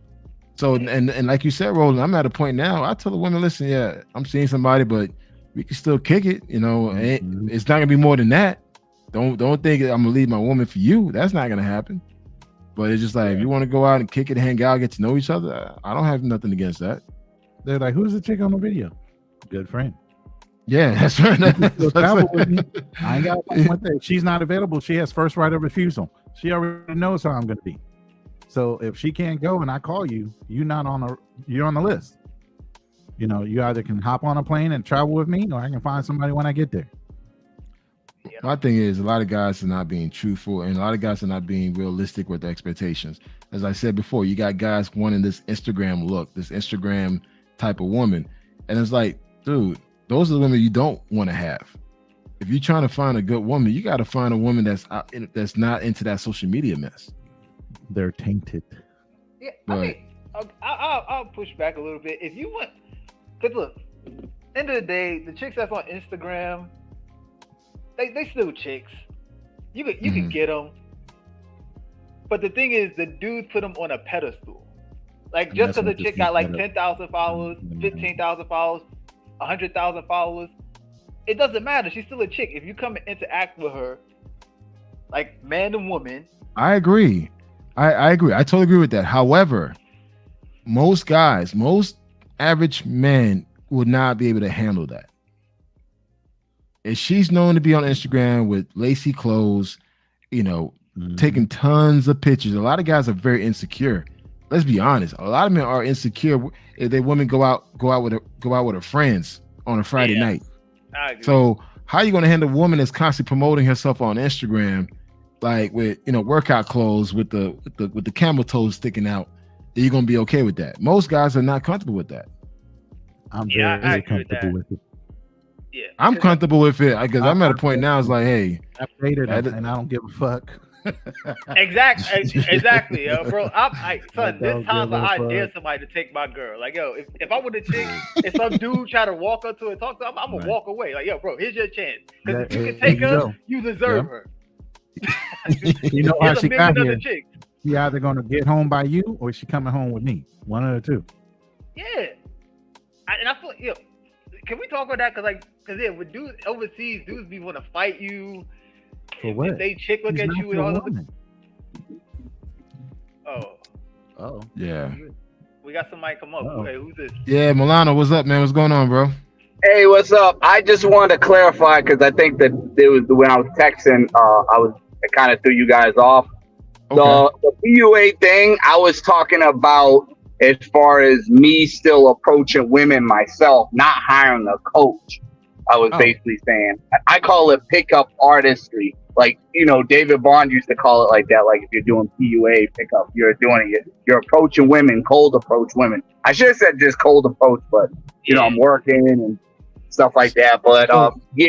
I'm asking you this then. Do you think men need to have game to pick up women in the States and overseas? I think overseas you just have to really be a good person, to be honest. They could be, because a lot of times, and it depends, because you gotta remember, if you're American, they already look at you with that status, so you're looked at as a celebrity, so it's a lot easier. Versus in the States, you're a nobody, they don't care. You know what I mean? And that's why I try to tell guys, I monger, and I know women that I deal with, they're like, yo, you're stupid, you got personality, why are you even doing that? But whatever, it is what it is. But a guy's mongering overseas, it's like, the reason why they give you the GFE, all they do is take their culture and sell you a dream. They've been cooking for their family or their boyfriends they had before. So what they're doing to you is nothing new. It's just their culture. That's why if you monger in the States, they're not going to cook for you and do all that stuff, because it's not in their culture to do that, because it's a business. But the girls just sell the culture over there more. But as far as if you're just dealing with, regular women, yeah, I mean, it's a lot easier to talk to them overseas, especially when you have that American label on you. You know what I mean? But also, too, you gotta understand their culture. I mean, game. It's not even really about game. It's more that's wins you overseas, is understanding culture. It's a whole different animal. You know what I mean? And when I was talking about Austin, the situation with Austin, I was just saying that's what he complains a lot. That's what people got on him about, complaining about American women. And he says that. So I'm not validating for him saying that. You know what I mean? I'm no way validating for him saying that. I'm just saying he says that, like, complains about it a lot, and he puts it out there. And, the guys eat that up. But I know I get back for dating American women and stuff too. So my thing is this, right? I've dated American women here where they cook for me. I had one that actually made fresh squeezed orange juice with orange. Like, she took a bag of oranges and made fresh squeezed orange juice here in the States. I had women cook me breakfast, cook me lunch, had a full course dinner for me here in the States. Yeah. In Chicago, in Miami, in Texas. Right. So it's just like when people say like, oh, you have to go overseas to get that. I'm like, bro, it's you. You're not attracting that type of woman that wants to do that for you, because again, overseas, that's their culture. That's their makeup. They do that for everybody. You're not different. You're not special. Exactly. Exactly. And I try to tell some of these guys that I had that was, she was a Native American, whatever. And, I bought the food and she cooked for it. And I even had this, this white girl in Maine that actually went out and got groceries and just told me I just had to buy the wine. She was going to pay for the groceries. She was going to cook, because she doesn't like to eat out, because she was a gym rat, and she didn't want to eat outside food because that shit she said it's like poison. She didn't even really have to do cardio. She just did strength training, watched her diet, and her body was amazing. So, and I was a chubby mother effer there, and I still bagged her because I didn't have that mindset. Oh, I can't do it. Oh, I'm chubby. And mind you, I had a buddy. He's 6 feet tall. He's known to usually get the women because he has the look and everything. And he was giving me all these rules. Oh, you can't approach a girl at a job. You can't do this. Man, I was like Mace on that song back then. Man, F your rules. We do what we do. You know what I mean? Bad boy. So I went and approached her, talked to her.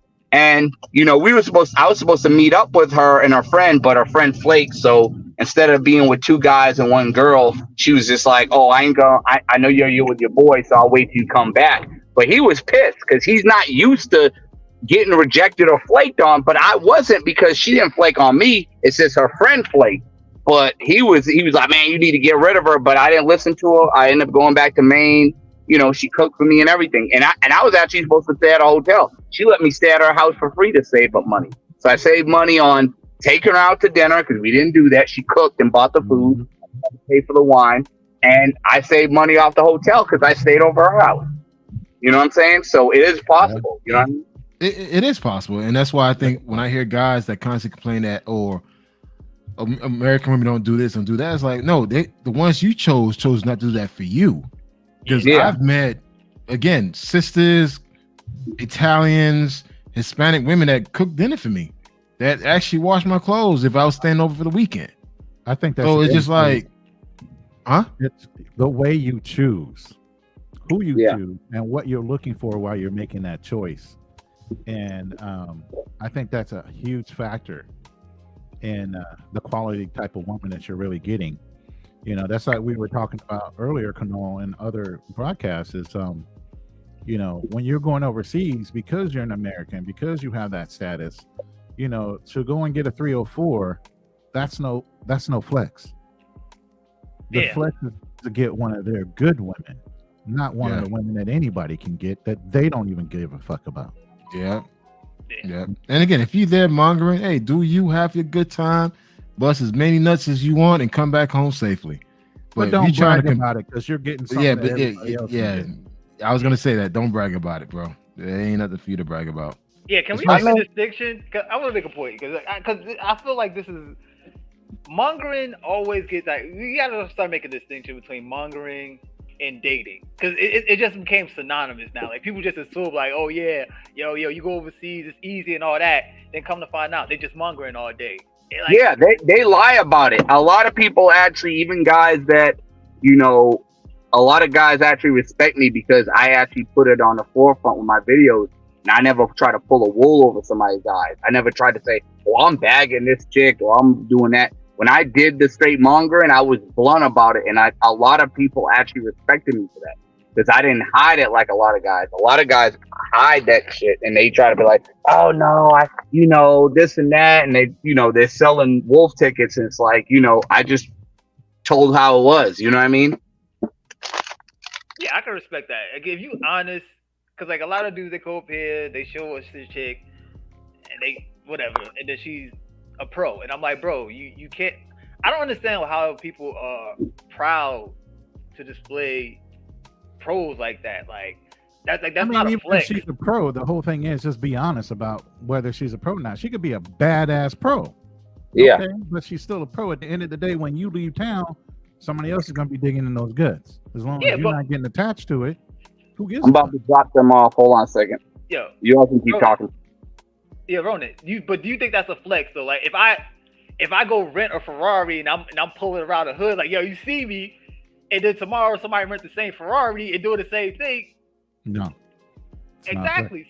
So I don't understand where's the flex in that. Like why do people feel you had the dollars to get the higher dollar fucking car, but at the end of the day, that other person has the same dollars, he can get that same fucking car. Yeah. No flex. Yeah. I don't know, that's like a pet peeve of mine. Like you see the same chicks and dudes is like, I'm like, bro, come on, bro. If you go and get a chicken and she's locked the fuck down and she's not fucking with nobody else, now you could say you knocked that shit up to where she's locked down. And you're not paying for it. Yeah. It's free. Yeah, that's why honestly that's why I don't show like a lot of chicks. Like with my videos, I really don't show like a lot of chicks. Cause like I'm like, what is even the point? Like if a chick is with me and I'm making a video, but my goal is not to go out and just make a video just to show off a chick. Because it's like, the internet is so evil with it, and especially brothers. Somebody's gonna look that chick up to try to find her, just to say I had the same fucking bitch he had. Yeah. Dudes are like that. Yeah. They'll wait for you to turn your back and go and get the same fucking chick. That's why you don't get involved or get personal with chicks that you're meeting overseas, especially ones on a short term. Especially 304s. There's no feelings involved in that. It's a business transaction. Yeah. Dudes get wrapped up with, oh, she put it on me, she cooked for me. Oh, who gives a fuck? She's gonna cook for the next nigga. Excuse me. She's gonna cook for the next ninja that comes into town. Yeah. Colombia, Dominican Republic, Brazil, Thailand. And now dudes are traveling to the same spots over and over again. One's coming into town while you're leaving, and they seen you on a video with her. Now you're not there no more. They already had it in their head. I've seen several YouTubers with the same chick. Exactly. I'm like, wow. Yeah. How big these countries are.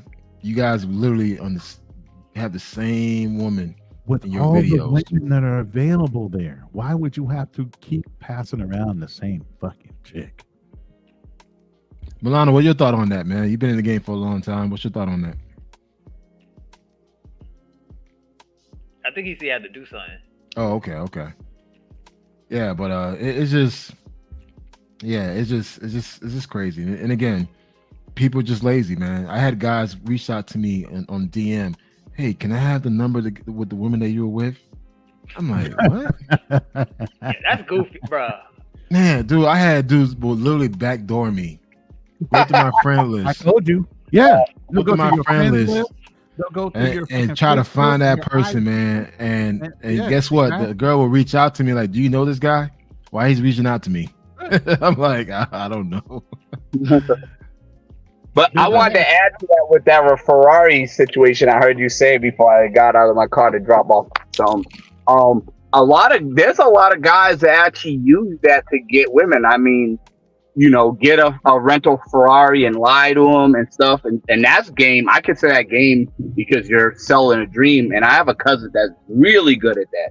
Like, that's what he does. But back in the day, when I was in Boston, I had a homeboy. He used to get women like how y'all talking about. Like OG was saying, being honest. He used to get on me. He'd be like, man, why you lying? And I used to say about like Biggie. Biggie told separate the game from the truth. And he was like, oh, that fat dude, they lie for his money, man. Just be honest, you'll get it. And I used to mess with him. I was like, yo, not everybody could look as good as you, man. I was just messing with him. But, he was right. And I actually stopped doing the lies. But, when I came down south, man, my cousin was selling Wolf tickets. And it was winning him some baddies. And he don't got the look aside from being built, but he doesn't got the facial features that women would find attractive. But he tells them what he wants to hear and he reels them in. And me and him the same height. So, a lot of guys become, you got the 6 feet guys will get the women. No, this guy's like 5'6", same height as me, bro. He was bagging them. And he had women come all the way from 2 hours drive, and one girl was like crying because he was dumping her. Like, she was bad as hell, man. Like, it was crazy. Yeah, I just don't think I'd be careful with that, because when you lead with money, you kind of go down like a slippery slope. Because you could be like, yeah, he's saying he getting all these chicks, but like, as soon as the money goes, are these chicks gonna be around? Like, is he gonna still be able to run the same game? That's why I never. And I said that same thing to him. You know what he said? He literally said, I don't know. Can I curse on here?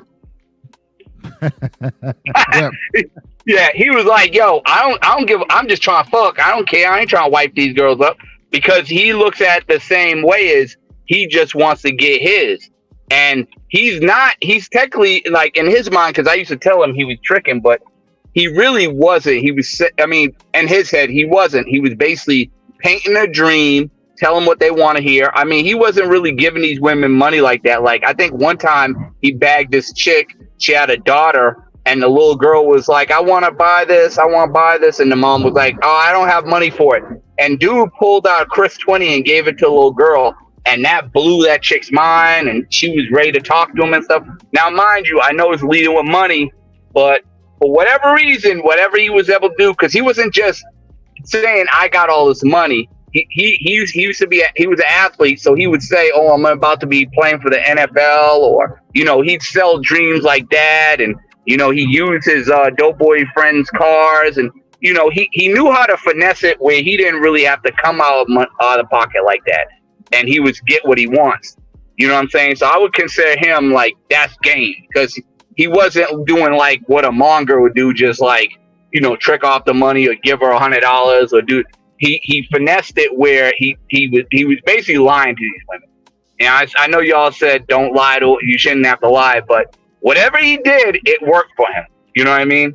It was working for him. You know what I'm saying? So But that's a short-term strategy. Like, what's a long-term? Like, okay, say when he likes one of these chicks, and then he don't have this bread like he say he doing. He don't have old boy car, and then she come back and she see he living in some shack or somewhere. She like, oh, like what the fuck is this? Like, now I know one girl I asked about that who I was cool with because she was like, yeah, your cousin got game. I was like, well, is it gonna blow up in his face? I mean, she wasn't showing interest, so it wasn't like I was hating on, but she was like, yeah, he give her that good pipe at night. You know, that's how he reels them in. Once he pipes them down, they don't even. Some of them, not all, some of them don't even care anymore. You know what I mean? I don't know how he did his method. It's crazy, but for whatever reason, it was winning for him, and I seen him reel them in. You know what I'm saying? But that's what I would call a guy with game, though. Basically, you know what I'm saying? I don't know. That sounds weird. Cause like if he was really that dude that he could reel them in, then why he needs to do all this this scamming, like he was gaming. That's exactly what that was, gaming. Yep. But he says women don't want to hear the truth. They want to hear lies. They want you to tell them what they want to hear. They don't want to hear the truth. That and I told them because I came from the dude that reminded me like OG that's on the panel. Like my boy was like, yeah, you don't gotta lie to him. And I was saying that stuff to my boy. I mean my cousin. I was saying that stuff to my cousin. He's like, man, okay, you tell him the truth. And I ain't gonna lie, I tried his game before. I listened to it. I was like, let me try one night. And it worked. It worked. I mean, I don't do it no more, but I tried it. It worked. And he was staying with his parents. He lied to the women, talk about they stay with him and he's taking care of his parents. Now, is it really is he really leading with his wallet? Yeah, no, because he could say, oh, this is my house, and down south, down here in North Carolina, houses are cheap, but he's putting off like he's lying about his stability, basically. The money too, but I think the stability more. So he was basically, because if he said he's living with his parents, chicks might not come back with him from the club or want to deal with him. Yeah. So, but what he did is he had his spot in the basement. He'd sneak him downstairs in the basement. He'd tell him, oh yeah, my parents upstairs, I'm taking care of them. I got them living with me, and he sold that dream. Bro, that was working. Huh? How old are these chicks? Oh, when this happened, this was like 10 years ago, and I'm 40, so this was a while back, but, it was working. These women were, in their 30s, in the upper 30s, late 20s, you know what I'm saying? But it was working for them because he was able to sell a dream. He had the rims on the Lincoln, down here, if you have, down south usually, when you have rims on the whip, especially like a Lincoln, a lot of these chicks, and he dealt with a lot of black women, they thought, oh, he got money because he's sitting on the 24s and stuff like that. And, he basically say, yo, my parents are staying with me or whatever. And like I said, I use that same line, brought one over, smashed her out, but she kind of figured it wasn't my house because basement. Yeah, my aunt caught me and was like, yo, you ain't supposed to be having the chicks. Says I wasn't as smooth as him. He did a way where he was able to have the girls out before his mom knew. But I wasn't that smooth with it, so I got caught up, and the girl found out. But the girl said she actually genuinely liked me, so she really didn't even care if I was staying with my uncle and aunt or whatever. She said I didn't even have to do that, but it did pull it in. You know what I'm saying? She could say that it wouldn't have mattered, but at that time I scored that night. Using his I call it wolf tickets. You know what I mean? But I like I said, I don't do that anymore. But in the long run, it'll backfire on you in the long run. That is not a long-term situation. If you want a long-term situation where there's not going to be any confusion, then you have to be honest. Yeah. What are you doing? Of course, people are going to want to be around you if they think you got money, because who doesn't want to be around somebody who got money? We could go party, we could do that. even if they're lying, even if they're spending on credit cards or whatever, people like to have good time. It's gonna work. You know how many people approach me every day, and I'm sure it's the same thing with Kanal, just on Facebook. You see that picture Kanal has up? You see my picture? Yeah. I get approached just because of the prominence of the picture. Yeah. I'm not gonna lie. This profile pic, I get a lot of DM because for one, they can't see my face, so there's a mystery behind that. And then once they go to my profile, it's like, man, this dude travels around and going all these places. Like, shit, I want to get to know him. And so I get DMs, man. I'm like, damn, okay. I have CEO founder of my fucking my company. Yeah. They're already breaking me down by money.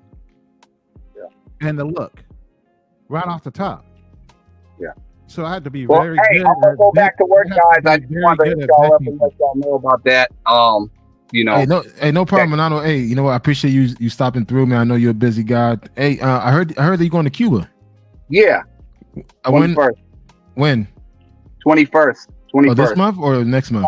This month, 21st. Basically, Wednesday. That's right around the corner. Yo, definitely when you get back, man, I want to interview you because I'm going to Cuba on the 27th of July. Oh, okay. Yeah, I want to get the latest 411 from you. So let me know what's the 411 out there. All right, I will. Oh, and Kanal, I still didn't join the gym, but them burpees are working, man. Burpees are working. And I want to tell you this before I let you go. I remember I was listening to your show when you said about the daggone blender if you have in the house. Well, guess what? The Mexican family I stay with, I ain't paying for nothing. Cheapskate Jake, they already got a blender there for me. Hey, good job, man. Good job, man. All right, man. Take care, bro. All right, Milano. Yeah, man. It's just, I mean, everything you guys were saying is on point, man. It just, you don't need to have game. Just be transparent and honest. That's it, man. If she's not into it, then fuck it. Just keep it moving. Half of these women, if you're listening to them when they're heartbroken and they're sitting on TikToks and all this other, all you had to do was be honest. I would be straight up okay with it. They're not fucking lying because they already know they got 7 girlfriends that are sitting there fucking lonely as fuck. Had you been honest, she would have been able to accept it and let you do what you needed to do. Dudes are afraid. But we don't let them have their choice. That's the whole thing. We're greedy, some of us. Yeah. We feel like if we're honest, she'll just leave and then somebody else will get her. But you're not ready to give her up yet. You still want to have your cake and go get some more cake. Instead of saying, hey, won't you come to the club with me and let's go find a chick together? Yeah. Yeah. But Ronnie, see, the thing is you got an abundance mentality. A lot of people are coming from scarcity. Like they can't lose that one chick. Yeah. What you mean abundance mentality? I don't have an abundance mentality. I have a mentality that there are more women in this fucking planet than there are that is men. abundance. Abundance mentality. That is abundance mentality. That's a compliment, man. I get it, but what I'm saying is it's not me saying I have 10 girls on my list. No. But the thing is, a lot of guys have that scarcity mindset where they think that this is all they could get. And but the for whole them, thing is you have to have value within what you bring to a fucking table or to that chick. Again, the value that you bring, you got to have so much confidence that, look, I'm going to do what I'm going to do. You can go do what the fuck you're going to do. A lot of guys, if you can find a dude that's better than me, a lot of guys don't move that way. A lot of guys don't think the way you do. Yeah. A lot of guys feel like, hey, this average or bad woman that I have is probably the best thing I could do. So he's gonna tolerate all the bullshit and headache, not realize, hey, yo, you can always do better. Mm-hmm. I mean, but now, granted, if you're the one that's causing all the headache and bullshit, then yeah, it's you. Right. But if you got one that just not treating you right, and is not reciprocating, then bro, you got to count your losses and move on. But a lot of guys can't do that. Right. Son. Bro. I'm not like saying like it's a diss or something. No, I'm not. I'm saying what I'm saying is, I'm conceited or anything. I'm just saying that, I just have a mentality that I bring a lot of value to a woman's life. The experience of being in 2 marriages, raising kids, and knowing how to produce money in a way to where it looks comfortable and easy. Chicks get around me like, you have a fucking cushy ass life. No, I just know what the fuck I'm doing at this age. I shouldn't be out here running around struggling. And if I was at my age, you should be questioning what the fuck I've been doing all this time. Yeah. But yeah, I think there's a lot of people, they don't even have, even besides like that, they don't even value their self. Like they got low self-esteem. Like they don't even feel like, I feel like a lot of dudes don't even feel like they deserve the chick. Yeah. Like that's when they go overseas and do all this.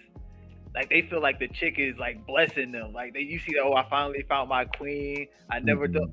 I'm like, bro, like, no, wait. You have to value yourself first. Just like a train or a bus. You miss that bus or a train, there'll be another one coming along anytime soon. Yeah, like okay, there's points in my life where I'm like, yo, I would just delete all the girls on my phone. Yeah, I do that too. Just delete all of them. But yo, I call it game over mode. Game over. I'm just deleting everything, and then I just start all over because I just feel like it. Like I don't feel like some chick gave me a headache. I'm like, yo, I'm done with everybody. I'm gonna chill for a minute, and then when I pick back up, I just rebuild it. And right. Because I value myself. Like there's never a point when I was in a situation like I would a baddie or whatever, and this chick talking and she say something stupid. I'm like, I'm not gonna sit there and listen to her. I'm gonna walk away. Like most dudes be like, oh yeah. And I'm like, bro, yo, this chick is talking crazy. Why are we still here? I'm going this way. So you know how it is. You know how it is. You do with the baddies. They be doing this. I'm like, bro, nah. I value myself more. There's a billion chicks in this world, bro. I'm not sitting here talking with this chick. Now I'm not gonna say I'm not gonna give you 1 or 2 shots at it. If depending on how you look, I'm gonna give you a couple shots. But when I walk away, you already knew you pushed me to a limit. And because I do that, every chick I've ever broken up with, including my wives, have always tried to come back. But I have a no return policy. When I walk away and I shut you down, I don't give a fuck if you're right in my face. I'm not taking you back. I'm not fucking you. I'm not doing shit. Yeah. Period. But they're longing for me at that point. At that point, you know, broke every bridge that I possibly gave you. 1, 2, and 3. But yeah, you see the value in yourself. You got high self-esteem.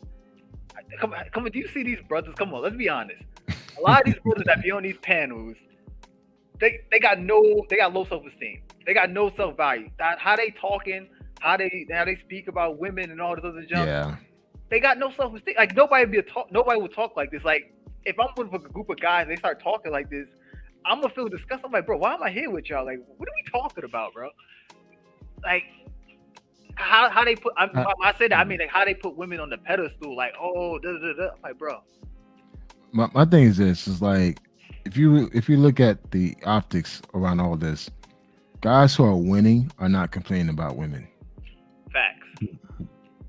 They're not. Like, guys who are out there making things happen, right, business life, personal life, they're not complaining.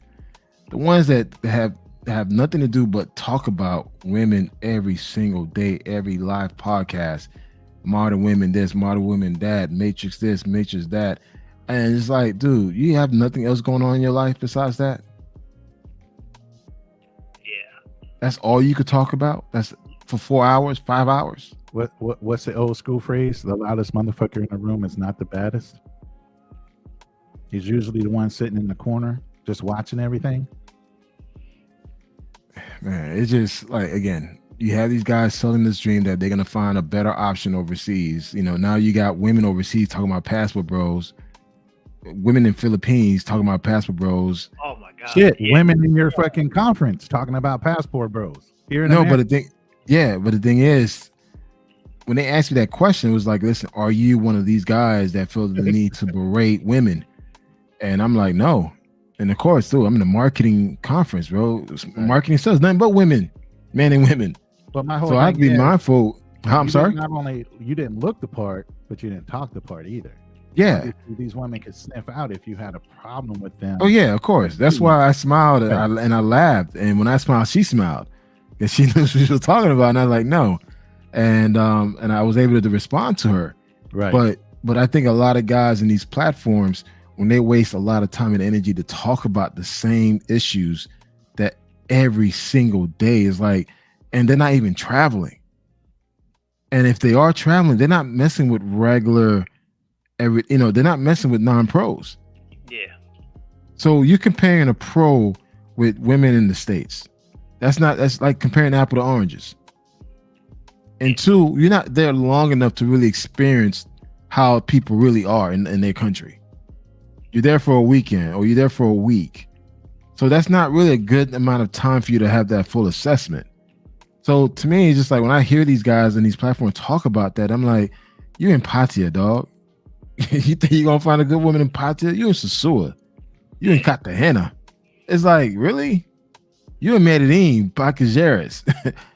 You're in Copacabana.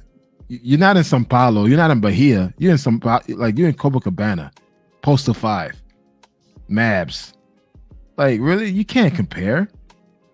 So it's just kind of ironic that they try to sell this dream that, hey, just come as you are and they're going to love you and you're going to experience this whole this whole woman nature. It's like, man, look, they just selling you something so they can get something out of you. Right.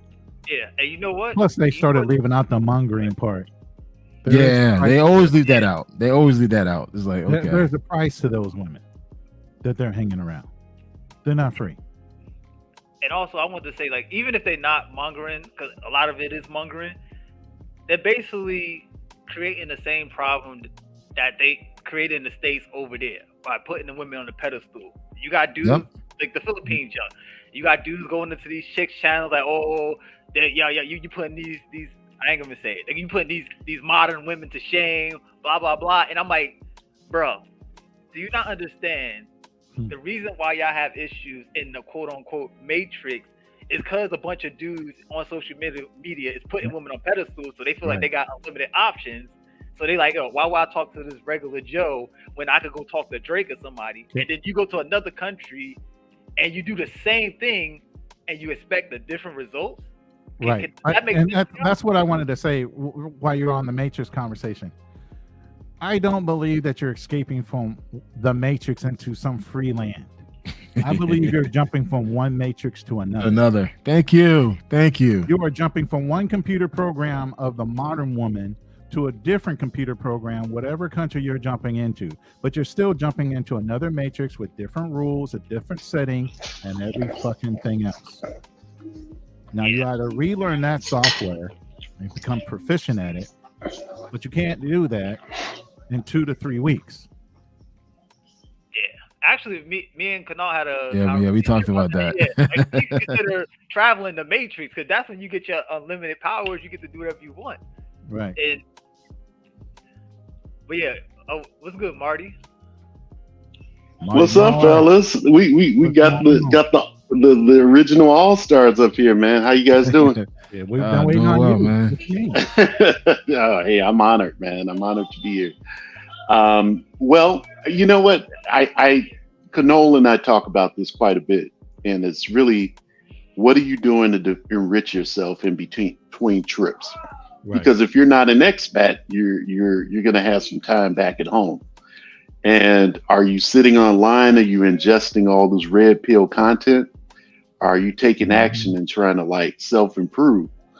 And the one criticism I have of the whole Kevin Samuels phenomena is it almost seems like brothers were living vicariously through him when he would get at, some of these subpar women that would call in.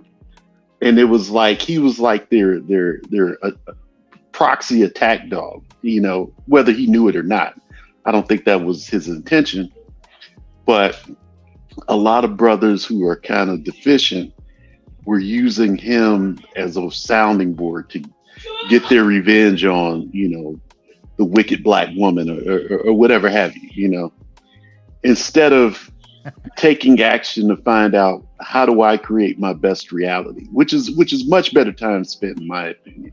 I agree. So Canol's been doing this since his conventions and networking, and I've been, reaching out in my community, trying to, create partnerships to do my photography, trying to, because I want to take over this local market. So I got to get my ass out there and talk to some business owners, see if they could use services and go to local chamber of commerce meetings. So I'm doing a lot of stuff that's new right now, and it requires me to get out in the real world, get offline and stop ingesting all this negative ass content and really like shake some shit up, man. You gotta shake the table, man, for stuff to happen. And I really recommend, let me just say this one last thing. I think every man, like if you got this anxiety talking to women, just try and talk to 5 women a day and not even trying to hit on them. Just have a regular fucking 15-minute conversation, platonic, about anything. And then they'll open up to you. They'll start to tell you stuff about what they really think about men and some of the cheat codes you can use and stuff, without you even going there. See, a lot of guys, they don't even know how to have, they're so thirsty, man. Like every time they talk to a woman, it's got to be in an attempt to get some sex out of them. and they take that energy overseas, and the women say, oh yeah, he's a trick. He'll do whatever it takes to get in my pants. So $300 for you an hour in Medellin. He'll pay it. That's crazy. But it's true though. It's like a lot of guys don't realize. Like for me, when I sit at that table, I could have easily just stood quiet and just ate my food and just ignore them. But no, I purposely engaged each woman on that table into a conversation where I made it to a group conversation, and it was around traveling, and it was around betting yourself, and then I asked them about the game. Do men need to have game to meet women? And each of them gave me their opinion on it. Mm-hmm. And by doing that, I kept everyone engaged.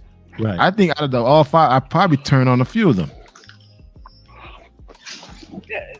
And guess what? I got up, I ate, and I ladies, have a great day.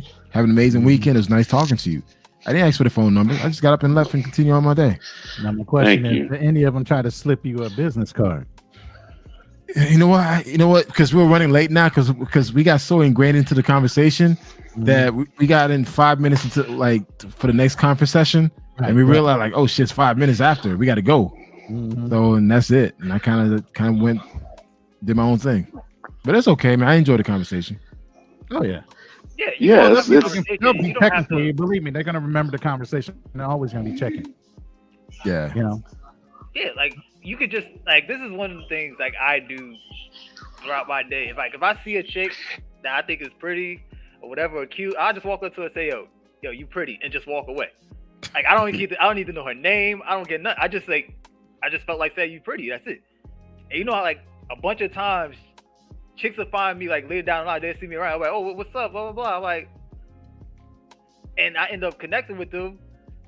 But what he was saying, you can't be thirsty. By you just going up to somebody and acknowledging them, you don't know where that's gonna take them. They could take that, that get locked in their head, and they'll look for you later on. Yeah. And find you. And I wanted to go to the point where he talked about Kevin Samuels. I feel like Kevin Samuels showed that you can monetize male rage. Because that's everybody does it now. You got Fresh and Fit, you got 101 podcasts, and all they do is try to black out on women. No matter what the woman says, they could be saying completely logical. Oh no, modern women. Bro, she just said the sky blue. What are you talking about? Why are you screaming at her? You know what's funny? Everyone's using that same Kevin Samuel formula. They all want to wear suits. Right. They all got their candles light in the background. I'm like, this is so tacky now. That was Kevin Samuel look, because he does that for a living. And now everybody's biting that same look. I'm like, Yeah, it's crazy. I feel like YouTube now, especially the travel space, the dating space, all of this is dudes and women. I don't know how dudes. I don't know. Maybe y'all can educate on me, but I never saw. Well, let me say it like this. I never saw a fish teach a man to fish, but you got these dudes listening to women, telling them how to get women when they have no idea how to get women because they never had to get a woman. But I feel like dudes, men and women on YouTube, as far as dating and travel, all they're doing is monetizing guys' hurt and rage. Yeah. What do y'all feel about that? Roland, you could go first, though. You want me to go? Go ahead. All right. Yeah, I agree. I think like when you look at great content, a lot of the content creators that I follow do not have a lot of subscribers because I'm watching a lot of positivity stuff. Now, so unless it's finance, then yeah, you can have a lot of followers. But if like more on the travel side, like Paint Your Lifestyle, he's one of the guys that I follow. It's only a few guys that don't focus on women that's really not getting the attention that they deserve.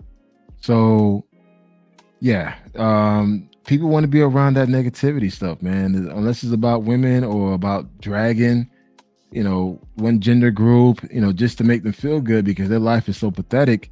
That's what guys are gravitating to, man. And I see guys like a 10 panel talking about the same shit, and it's so-called supposed to be a travel group, but it's not. I'm like, you guys, there's nothing about travel in this group, in this conversation. Yeah, Roland, I want to hear your opinion about this. Yeah. What about you, Roland? The hype is real when it comes to YouTube streets and clicks and views, length of views. You know, these guys are doing 5 and 6 hour podcasts, you know, dragging out the same conversation multiple different ways, 50 different ways to Sunday, you know. And I would say it's not even just in the travel group. I have a problem with Dr. Umar. Oh, Umar Johnson. Yeah, he analyzes so many negative talking points in order to keep himself relevant. You know what I mean? But he doesn't do anything specifically that he sets for himself. Like he was supposed to be building a school. 10 years later, he still doesn't have a school. But he's still relevant because he still drives traffic and clicks based on his talking points. And that's what a lot of guys are doing now. I mean, even with Peso Man, and there was this one kid, me and him got into it. He's already changed his name. Used to be Mr. Real Estate. Now his name is Mike TV. Yeah. Oh yeah, that punk. Me and him got into it when he was Mr. Real Estate. So why the fuck are we talking about? We were talking about something financial and real estate investment. He goes, well, I'm not in the real estate game anymore. I said, why the fuck are you carrying the name Mr. Real Estate? Oh, it's a moniker because I took it from this one guy that was a real estate agent and claimed he was such and such, and I took him to court and won. So I took his name. I'm like, what? I mean, it makes no fucking sense. But his first thing was he was dragging Kevin Samuels. He's currently Jose Jackson, and he's currently. I think he's currently being investigated for fraud. Yeah, he was under investigation in Seattle or someplace up in Utah or something like that for a while, and then he changed his name from Mr. Real Estate at that point to Mike TV. And come to find out, he was on Jose Jackson's podcast at one point. I was like, this is the same motherfucker that was talking shit about O'Shea. All of a sudden now he's on his show agreeing with him. This is kind of off subject, but why are there so many like fraudulent motherfuckers on YouTube, dude? Like dudes, they want to be monetized. They want to be monetized so they can get money off of YouTube, and then they go down this one alley, and the alley is a dead end. So then you got to rebrand yourself. You got to come up with a whole fucking new topic because you were just jumping on whatever was hot at the time. You didn't really have a direction for your channel. Yeah, I think a lot of these guys are unhireable, man. Like they've probably been thrown out of different industries, disbarred, and they come on here and it's like they get a whole new breath of life. And I'm like, well, once you have a felony, he lost his license anyway because he had to give it up. He was a real estate agent. He had to wind up giving up his real estate license. That's why I asked him, do you even have a license? No, I don't have a license anymore. I let it lapse. Come to find out he had a felony. He couldn't keep his license. Mm-hmm. Yeah, doesn't surprise me. I'm a fiduciary. I have to keep my fucking shit straight. I got to go through the Department of Justice in order to get a background check done, fingerprinted and everything in order to hold a license. You do one fucking thing wrong, you're fucked. In my business, you know. So I'm pretty clean when it comes to that. So when he was starting to talk about financial matters, I jumped right in, and all of a sudden he was, well, you know, I was talking about Cancun and how it would be a good area if you wanted to buy a property because it's busy 365. Well, there's some risk in buying property abroad. I'm like, what the fuck are you talking about, dude? Right. Cancun is sweet. Exactly. But unless they change the Airbnb laws, you're gonna be making some money. 365 days a year they're busy. But I said, I had already advised some other clients that I had in California, and he wound up selling this house in a gated community in California and custom built a fucking home in Chihuahua, Mexico. So it's not something I hadn't talked about and dealt with other clients when I was talking. He jumped in and was talking all this other yin yang about how risky of an investment it is and knowing, what you need to do. I wasn't advising people to go out and blindly buy anything. They do need legal counsel because they're buying property in a whole nother fucking country. Well, meanwhile, this fool can't even leave the country because he probably is he's got the felony. He came on the show. He got the nerve to be speaking on that. He was on No Excuses podcast, and No Excuse had brought him in, and I kind of fished out what he was doing. He goes, I brought him in to kind of cause clicks, Alex. I didn't explain it to you. I said, well, I figured that out after we were in the middle of a conversation. He seemed like he had a fucking agenda. Mm-hmm. You know what I mean? But I didn't know that he had an agenda until then. But I made him lose his cool and cuss, so that's cool. That was my good job. Yeah, honestly, I feel like we're in the age of the grifter. Like I felt like big time. Ever since Ty Lopez came out and he showed people, and even before Ty Lopez though, but I feel like Ty Lopez was kind of the turning point where it became mainstream for everybody. Like, yo, I don't want to work. I just want to grift. Let me make up something. A perfect example, KG, is Earn Your Leisure. You ever follow those guys? Oh yeah, most of those guys are drifters, man, scammers. Yeah. What's this new guy? Charleston. Somebody's Charleston. He goes on Anton Daniels' show, which I think he's a grifter as well. Oh yeah. Yeah. Actually, I heard like Mike TV did a video on Anton. That's how I know who Mike TV is, because I see he did a video of Anton calling him a grifter. With everybody, right? Yeah, he's a drifter too. Mike TV is definitely a grifter. He's had but I'm talking about Anton. I think he's one. Oh, Anton is definitely a grifter. Yeah, definitely a grifter. No proof of work. He had a restaurant before the pandemic that closed down. All of a sudden, that shit closed down. All this shit closed down. Like, yeah. And he's paying Charleston White. Bro. That's what it is. Charleston White. He's paying Charleston White $5,000 and putting them up in Ritz and all every time he puts them on his podcast. But Charleston White brings in fucking clicks. Again, he's bringing people in for fucking views and clicks to make his money. It's like you could tell the guys that don't have anything going on outside of YouTube, because they be straight whoring themselves out for views, man. Like they have no integrity, consultations. Yeah. Anything they can make a dime off of, they're putting it up there. Yeah. Yeah, it's crazy, and that's why I feel like it's so weird to be like, because you feel the energy. I'm like, why would you want to be like that when you put yourself in a position where you build an audience, but you can never be honest with your audience. So eventually, once you slip up, that's when your credibility is going to just be wiped out. Mm-hmm. Exactly. I think what's that? Just Pearly Things are into that. Oh yeah. Bro, I don't. That's one of my pet peeves. Like, I don't understand how these dudes are following women, teaching men how to get women. Like, bro, does that make any sense? They're lame, Bobby. They're fucking lame. No game. Like, bro. Oh yeah, like Peso would say. Oh yeah, bro. Because listen to this. Like, yo, I had conversation with women before. Like, okay, if you ever had a conversation with a woman, if you're trying to bring another girl into a relationship, and you'll be like, all right, it's gonna be easier for you to go talk to the girl, so I'll let you go talk to her, and you bring her in, then I'll come in, and then we follow up. Most women don't know how to interact, don't know how to start a conversation. They're used to people coming to them. So you go to tell them to run game on somebody or go talk to somebody or whatever, they go just be like, hey. Or you ever, matter of fact, let me take away from it. Let me make it so everybody can understand. Have you ever had a girl come try to approach you and get to know you? How they start the interaction? What do they do? It's awkward as fuck.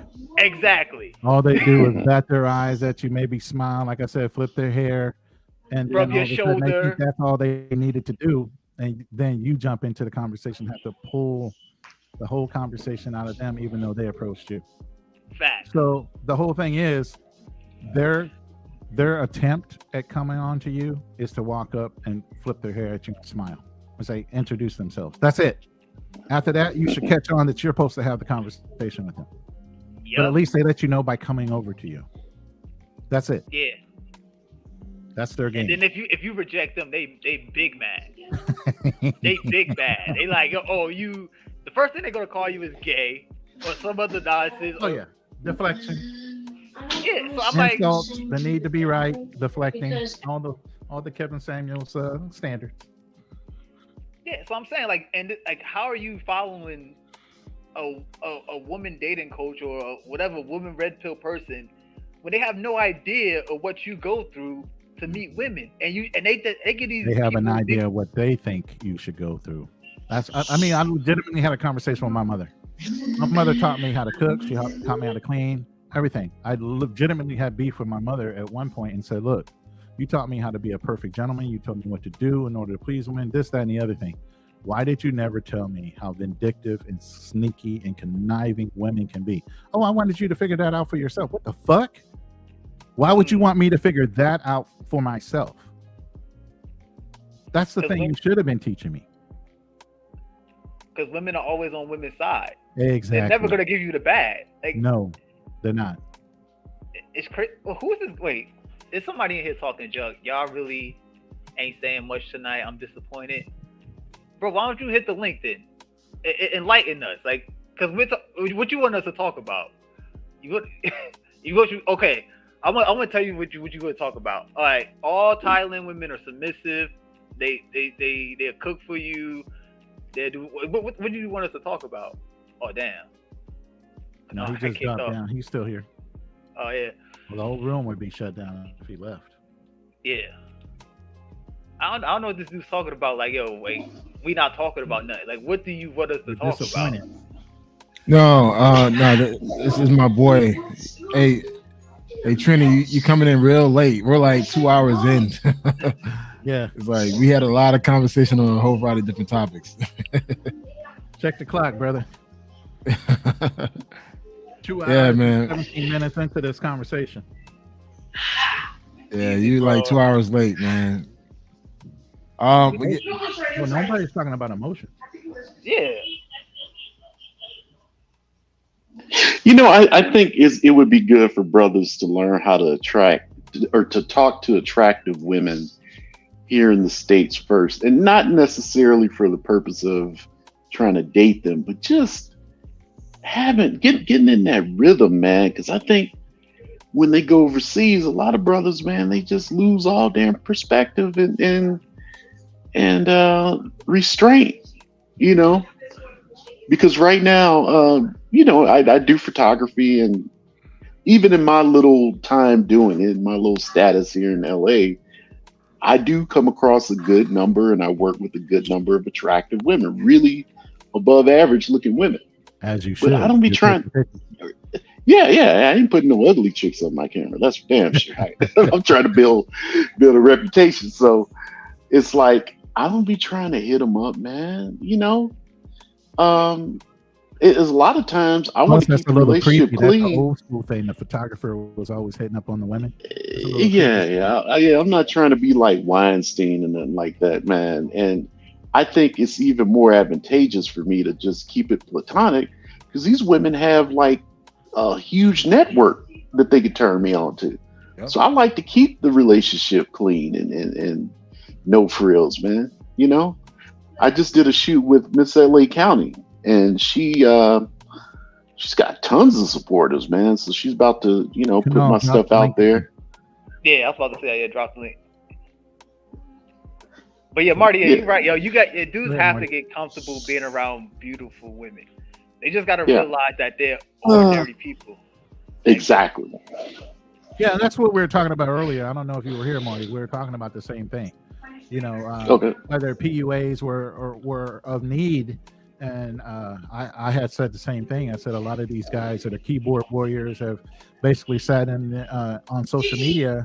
They don't know how to actually interact with real women besides through a keyboard and texting, that it's uncomfortable for them. And before they go overseas, they should be doing something to change that before attempting to go overseas and still be sitting there like a bump on the log. You know? Yeah. You got to build that muscle up, man. Right. You know, it's like anything else. Yeah, I talked about that, how a lot of YouTubers are promoting this whole become a hermit and shut off the world between your travels. And I'm like, by you doing that, you kind of lessen your social skills because you forgot how to be socialized. You forgot how to socialize around other people. So when you're telling these guys that don't have really no personality to shut the world off between their travels and think that you're going to go overseas and mess around with tens and be all sociable, it doesn't work that way. But Kanal, it's monk mode though. When you do monk mode and semen retention, women they jump through your window coming at you. So I gotta counter you on that, man. They can feel how backed up you are with all that semen, man, and they're just gonna bow down. You know what I'm saying? It's gonna be some real biological shit going on with the. Oh man, yeah.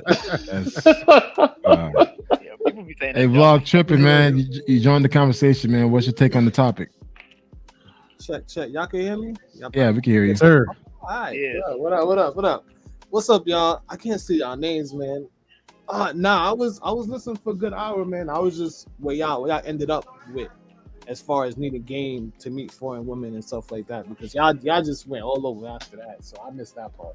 Yeah. Well, when Milano jumped in, we actually talked about the mongering aspect of it because he brought it up. But the main topic was, do you need to have game to meet foreign women?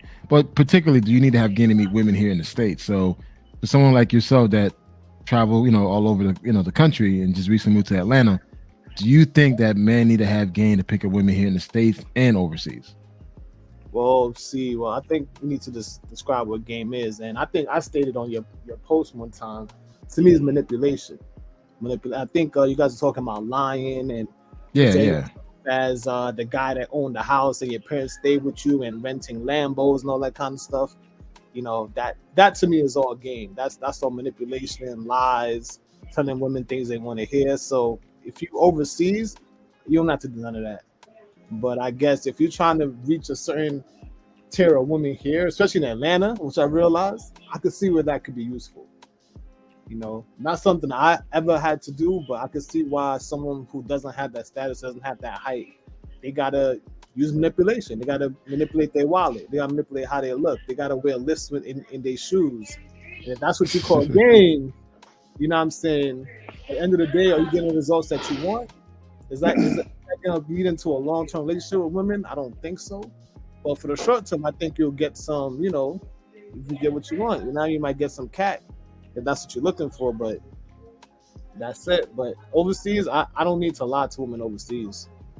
I don't need to present anything. I don't need to rent a car. I don't even gotta spend a lot of money. So yeah. I agree. Does anyone else have anything to chime in on that based on what he said? No, I agree with him. Yeah, I agree with him.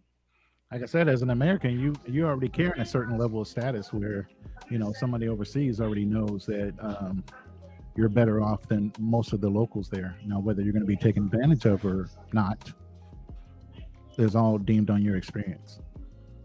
Yeah, like it's crazy. Like I did the numbers. Like, if you're making like $30,000 in like East Asia and the Pacific, Sub-Saharan Africa, and South America, Caribbean, you're in the top. What? It was like 5 to 1% of earners. Easy. Of course, people are gonna look at you with status, like because you're rich to them. Like I had arguments with women when I was in Africa. Like I'm not rich. Like no, you're rich, and there's no way I could convince them that I wasn't rich. So yeah, people are gonna look at you with status, and I think that's when people. And I think that's where the message comes from. Like, if you just show up, you're gonna be that dude. But a woman wanting you, a woman wanting to use you, and a woman wanting you is two different things. Yeah. I said that earlier on top of the podcast, where I said there's a big difference when a woman desires you and wants to fuck you, versus you got to put money on the table to fuck her. Huge different experience. But some guys may think, well, it's pussy. It doesn't mean nothing. They're like, yeah, it does mean something, man. Yeah, I'd much rather be desired than having to pay to be in a relationship, man. I don't understand that life. Like, got to pay a chick to stay around. I don't get it, man. Yeah, it's crazy because like I be like, because I was like, oh, when I was in Thailand, like if you go and hang out in Pattaya and you see these guys with these pros, because you know Pattaya is basically just pro city, and you see them. The chick is grilling you, or the chick is not even paying this guy any mind. She looking around, she doing everything, and she's like on the clock, like she's like waiting for yo. When can I go home? And like I don't know how you can enjoy that. Can somebody explain to me how can you enjoy when somebody's like just like yo, they looking bored, they on their phone. Like how is that an enjoyable experience? There's no interaction, like. Is it me? Am I weird? But there's no way I could personally. Hell no, it ain't you. That's a total lack of disrespect. Hey, Trini. I would argue, where were you? Because to me, that sounds like you walking past, some girly bars or something like that. That's what you're describing to me. Nah, I wasn't in girly bars. I was in 808. You can see this in 808. You can see this in Flex. If you go to Bangkok, you can go to it used to be Soy 3, now it's like Soy 5. And yeah, you see the dudes that's with the pros. You could tell that she don't want to be with them because a couple of times I almost got in fights with dudes because the chick said something to me and he's like, "Yo, bro, what you doing?" I'm like, "Bro, she said something to me, bro. What do you want to do?" I don't care, bro. I don't want your chick, bro. I'll give you a half right because I had a situation like that where this girl out the blue, 808 specifically. It's funny because Austin was there, but I didn't know who he was or anything like that. And this chick just started dancing with me, and I'm having a good time dancing with her, whatever. And this Russian or European dude came and slapped the shit out of her, and I thought I had to fight. I was like, oh shit! So I pull up, have my hands ready to throw down, and then he grabbed her and pull her ass wherever she was going. I was like, oh, okay. So I'll give you a half right on that. You know what I mean? I've seen that, and I've been in that situation. But I think since I spent some time in Pattaya, you're not witnessing relationships. You're seeing transactions. That's what you're observing. Boom! Drop the mic. Yeah, it's transaction. Okay, I'm not saying like there's nobody that's not having relationships in Pattaya, but let's keep it a buck. Majority of the chicks in Pattaya don't want to be in Pattaya. Can we agree on that? I would disagree because they come there for that particular opportunity. And when you're talking about these women the women that the men are ignoring, what type of men are they? Are they from our persuasion? Are they older? Are they retired? Are they overweight? Are they handicapped? Wait. That's a lot of variables. I don't understand the question. I'm asking you, are you saying you're observing this with black men? You're seeing in 808, you're seeing women that are bored to be with black men in Pattaya. Yeah, bro. Wow. At 808. Yo, okay. Have you walked around 808? Okay, since you've been at 808, right? You know what 808 is about, right? Continue. Okay, so you know what 808 is about. Majority of it is, I'm not saying like every chick in there is like don't want to be with brothers, because 808 is like where they come to find the brothers. But if you go walk around and you pay attention to some of these interactions, because like I walk around 808, I dance on the stage, I don't care. I talk to the majority of the people. After I get off on the stage, I will be walking back to where I was before. Chicks will be grilling me. They be trying to talk to me. And then when you hang out when you get to know it, because when you hang out in Pattaya, you go see the same people over and over again. You go see the chick, she with her friends. You go over there, talk to her, like, oh hey Bobby, blah blah blah blah. She ignoring the dude, blah blah blah. She talked to you for like a hot second, then she got to go back to the dude because the dude's like, yo, come on baby, come over here. I've seen that multiple times, like. And that's a black man that she's with. Yeah. it's a big brother. I'm not gonna say like all these brothers like it's not like some dude that's like, yo. Well, Kanal, you've been there. Tell them, you want to share our experience in 808 because I didn't see that. Well, I mean, my experience at 808 was a little bit different because we met some girls from Africa on the strip, and we went in there. So we went in there kind of in the party mode, and really everywhere I walked around, the girls were like trying to pull my shirt, trying to just grab my attention. Even when I was dancing with the South African chick in 808, the Asian girls were like looking at me even harder because of that. Yeah, bro. We stand there and like 4 different girls approached us. Yeah, all the girls were there, and we had to let them know that no, we're with them. Yeah. So but okay, because I don't. All right, sorry, brother. I don't know anything about you, so I'm saying maybe you got your junk together. If you have your stuff together, you're gonna be good, bro. But I'm just saying, women particularly go to 808 for black men. So you're telling me they're going there and bored with black men? I don't see that happening. I see that happening with the European brothers. I see that happening with older, unattractive, overweight people. I don't see that with black men there because they're going there for us and they're going out their way. I went to 808 and women have bought me drinks to call me over to their table. Sometimes I don't even pay anything to go into 808. And that's no cap. Okay. So when you're saying people are bored, I'm like, it's not like you're walking around, not saying that you are, but it's not like you're walking through like a what you call it? Like a girly bar. That's happens in girly bars. They sit there bored looking at their phone. I don't see that in 808. I don't see that with brothers in particular. Okay. I think we've misunderstood each other. Okay. 808 chicks do go there looking for brothers. Yeah. I'm not saying that all the chicks there are bored. I'm saying this. If you pay attention, you said like honestly, you said chicks was coming up to you. Now, you think the chicks that was coming up to you think they were just in the club, just like doing nothing? A lot of the chicks that probably came up to you was probably with a client, but they wasn't feeling them, so they came up to you because they was feeling you and Kanal and y'all situation, y'all having fun over there. Because the same thing happens to me all the time. Like I've been to Pattaya multiple times, and I mess with chicks, and I never to mess with no chick in Pattaya. Like it's not happening. I'm not paying no money to mess with a chick in Thailand in general. It doesn't make sense to me. Like it'll be ridiculous. What I'm saying is that they're not bored because of the brothers. I'm talking about if you overweight, if you got no social skills, if you corny, you goofy, you awkward, they're gonna spend time with you. Like if you got a bottle, they'll come sit in your section, yeah. Or if you say, oh, I'll throw you this sled at the end of the night, yeah, of course they're gonna spend time with you. That don't mean they want to be with you. Can we agree with that, or you disagree with that? I'm saying, what's the purpose of them being bored? Okay, bro. If you at work and you don't feel like being at work, are you gonna be like, yay, or do you go like, yo, I want to get out of here?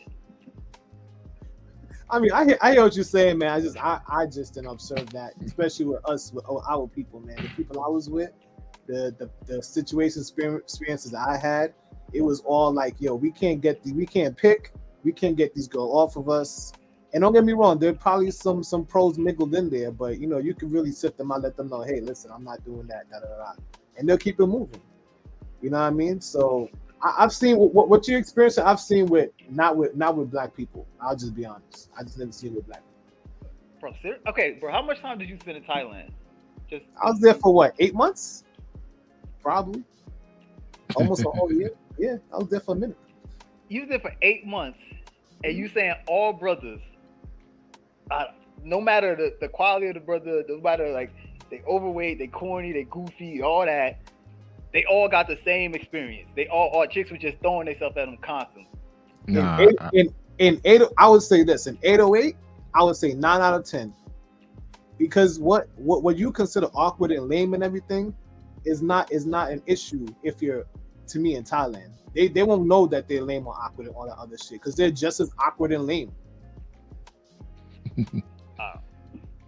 If you look like how they want you to look, I've seen someone go out there, you see a stereotype of a black man, you see like basketball jersey, wearing Jordan, hat, glasses, bro, they get the most attention because it's like that's what they see on TV online. I agree. I have seen Thai women in particular pull out Instagrams of black men, like, you know, they love black men in hip hop, and they study us. They study this shit. Yeah. No, I agree with you. Yeah. So when you say they go there and they bored, like if you're in 808, you're not, to me, of course you can find clients in there, whatever the case is, but if you're an Asian chick and you're in 808, you coming in on a Friday, Saturday, there's chicks that come there from Bangkok just to party. Yeah. Yeah, I agree with you. Yeah. Well, I mean, the thing is like, I think as a black person, if you go to certain venues in Pattaya, you're going to draw a lot of attention because they want to see black men. But then there are other venues, they don't want to see your ass. Mm-hmm. There are other venues where, you know, like they look at you like you're crazy. I felt that when I was there, and I was there with Trini. So, I mean, it really depends on what venues you go to. But yeah, a lot of Thai chicks, they just be on their fucking phone, man. I don't know what it is. It's like, and they just scrolling. That's all they doing.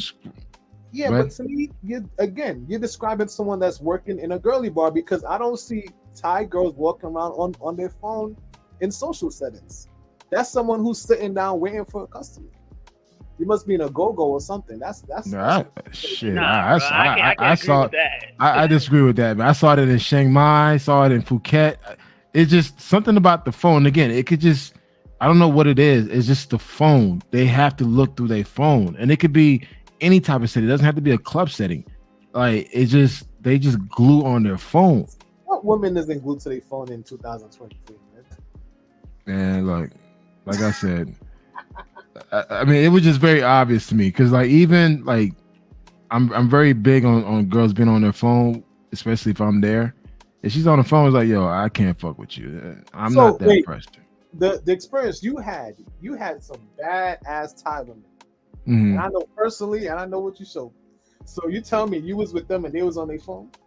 They weren't. Okay.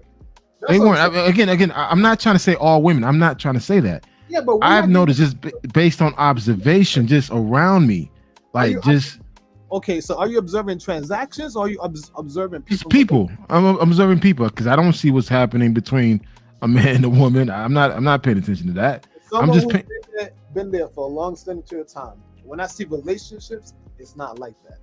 I've seen the people that own things together, like the black people, black and Thai women that own things together. I've seen black and Thai people go on dates. I've gone on double dates with black and Thai people, and that's not how it is.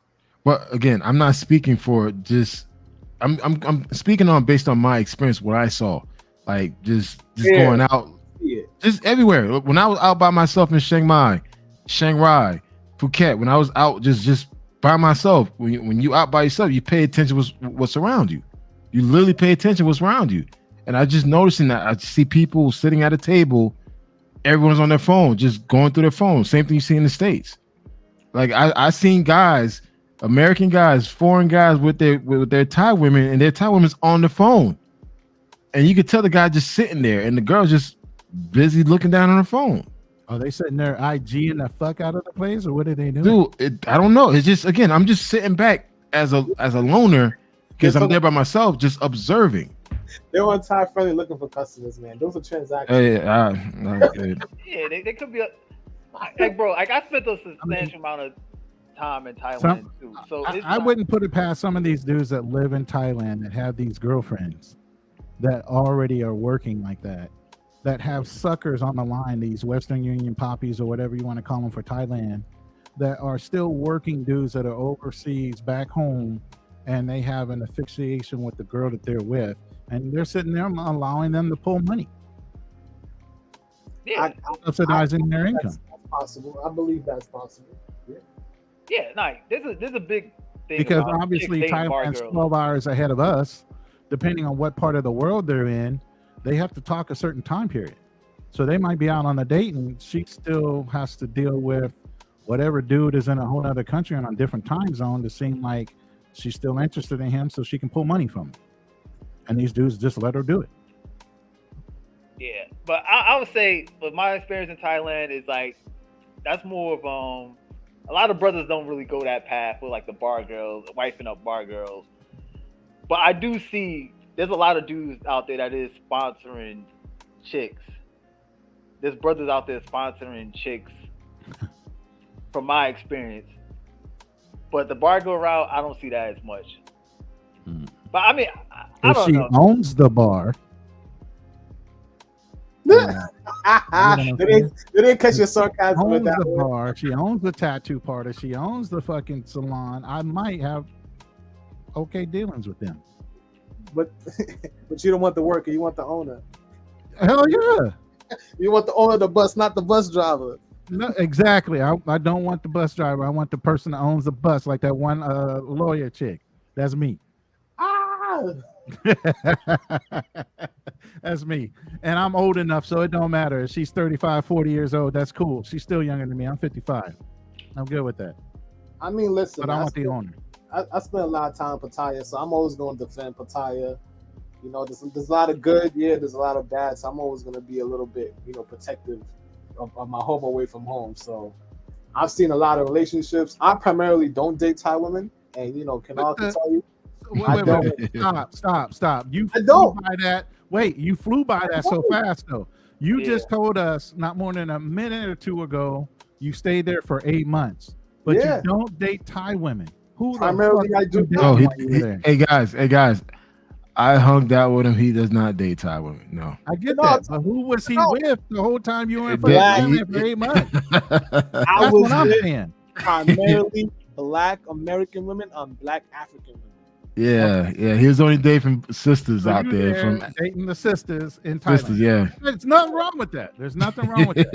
I know they fly in. I wouldn't mind dating a European chick that flew in for. And again, guys, I hung out with Trini, and we actually end up hooking up with sisters out there, like just meeting them, party with them, drinking with them, chilling with them till like 4 a.m, 5 a.m. Mm-hmm. And then y'all broken off into separate meetings.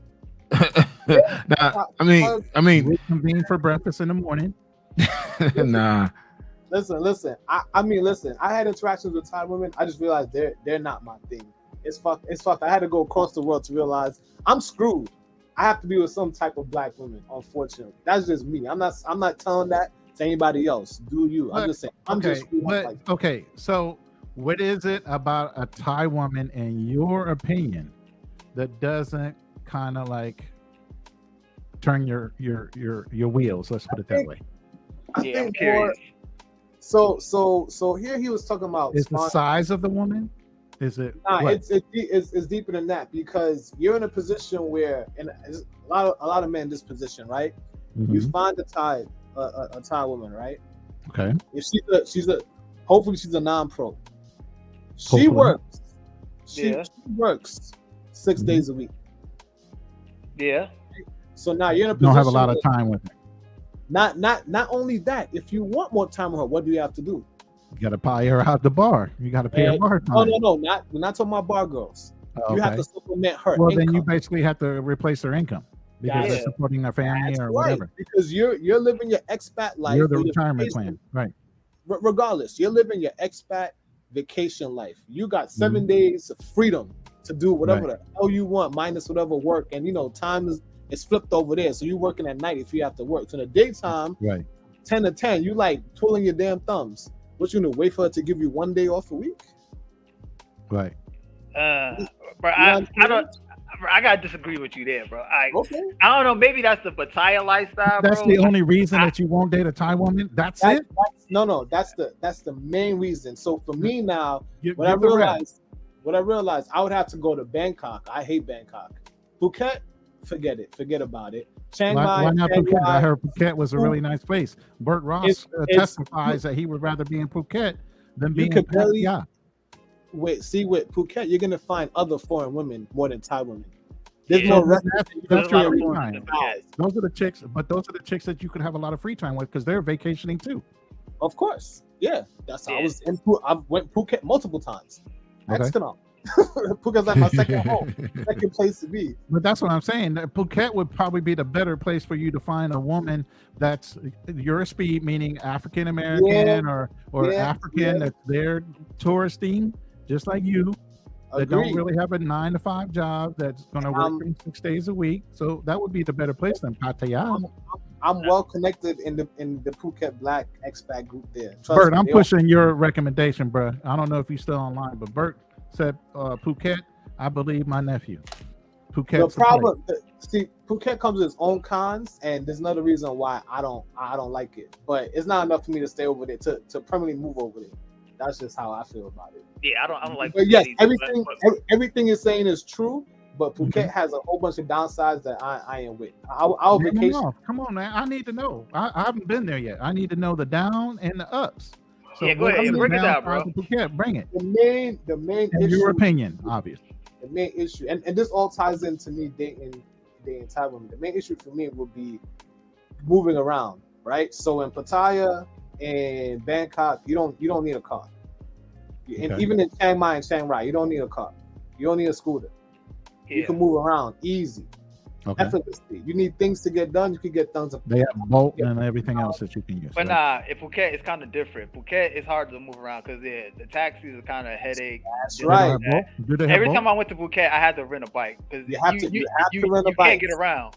You can't get around. Everything is 45 minutes away, so nothing is close by. You're like 30 to 45 minutes away. Are you comfortable riding a scooter though? Like a bike? Yeah, I got real comfortable riding a scooter. Hell yeah, I bust my ass in. Where did I go? He said I bust my ass one time. Did you have insurance? Yeah. It was my first time riding a scooter in December. This Christmas. Did you have insurance, or did they try to rake you over there? I went to go fix the bike and I gave it a bike wash and then gave it back. But anyway, let me not get off topic. But that's one of the main things I find Phuket very, very hard to navigate. And their Airbnbs and hotels. Transportation thing. The Airbnb, the accommodations are not the best. Really? Yeah, they're more expensive. Everything in Phuket is more expensive. But I heard it was nicer.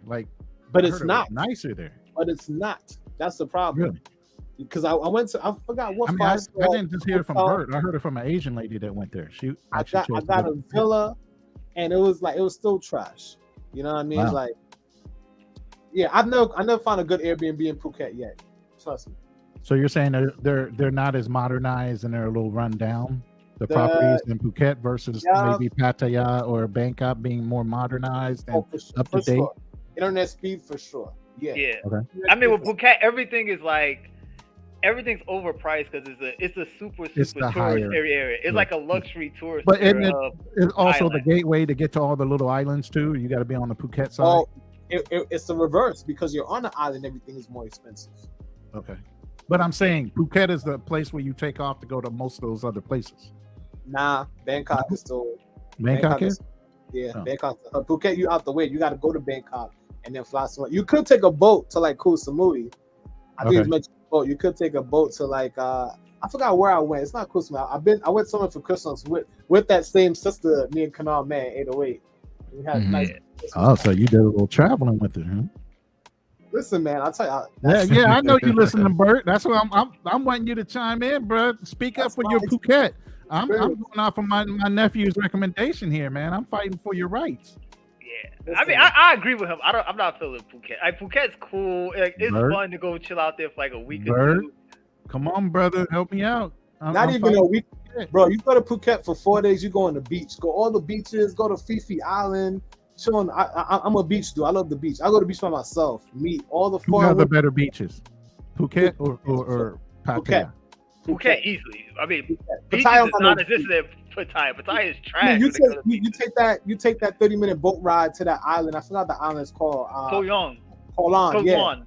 Yeah. You can make a day trip and it's a good beach. So you rent a scooter over there. You have a good little. You run around the island. It's a small island. You have a nice little boat trip. Get a little picnic. There's chicks over. There's more foreign women over there too. You have a good time. So the hotel. You want to come back, or the hotels are just too expensive to want to stay there? In Phuket? No, on the islands.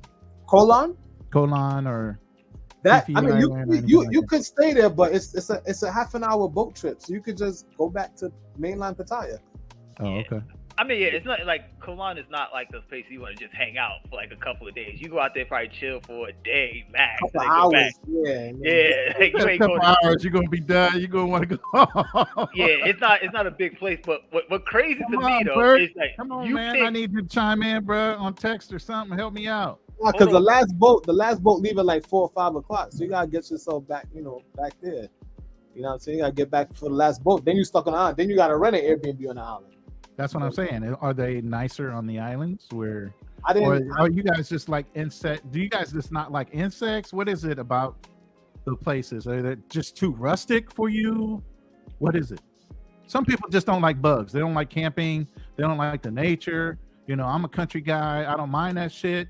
Maybe some people would like it, but you guys kind of like want everything modernized where there's air conditioning and enclosed structures and no mosquito netting or any of that shit.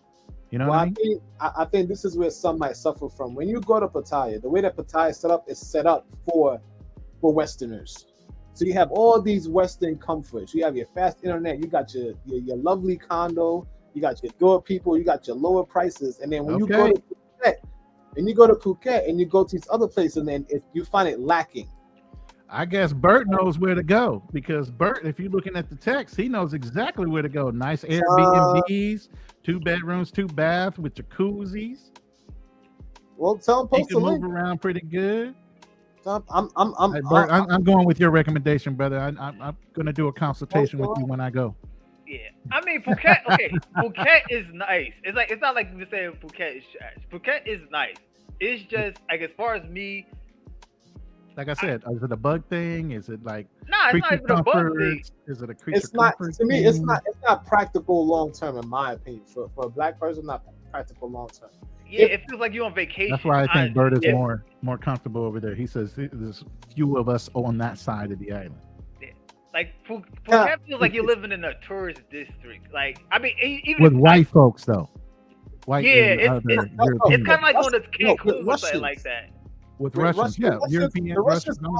Listen, the Russian is the largest demographic there. Just to let you know. I heard about that. They out more than the Thai. So when people tell me they find Thai women, I rarely see Thai women in Phuket. Rarely. More Russians and other Russian, European style. Indians. I even heard there are Russian working girls right along with other nationality working girls like South African and everything else. Yeah, there's Russians out there working, but I mean, I don't think so much in like. They're small. They're very. They're kind of like Pattaya. It's very underground. Like they're very, I guess, protective of their women. So you got to go to. Oh, I know that. Yeah. And they charge like 4 times. How Russians are. Yeah, they're charging American prices. They ain't try to charging Pattaya prices or anything like that. They try to get your boy for a lap dance for what it would be for like a take home with a Thai woman. I'm like, Are there Russian mobs over there? Because a lot of people run away from their country because, especially Russians. You know what? You know what I see, which is weird. I see families. You see whole families there. Families with new babies. My neighbor, young man like myself. I know we're off topic. I'm sorry, Kano. His girl is hot. You can't even tell she had a baby.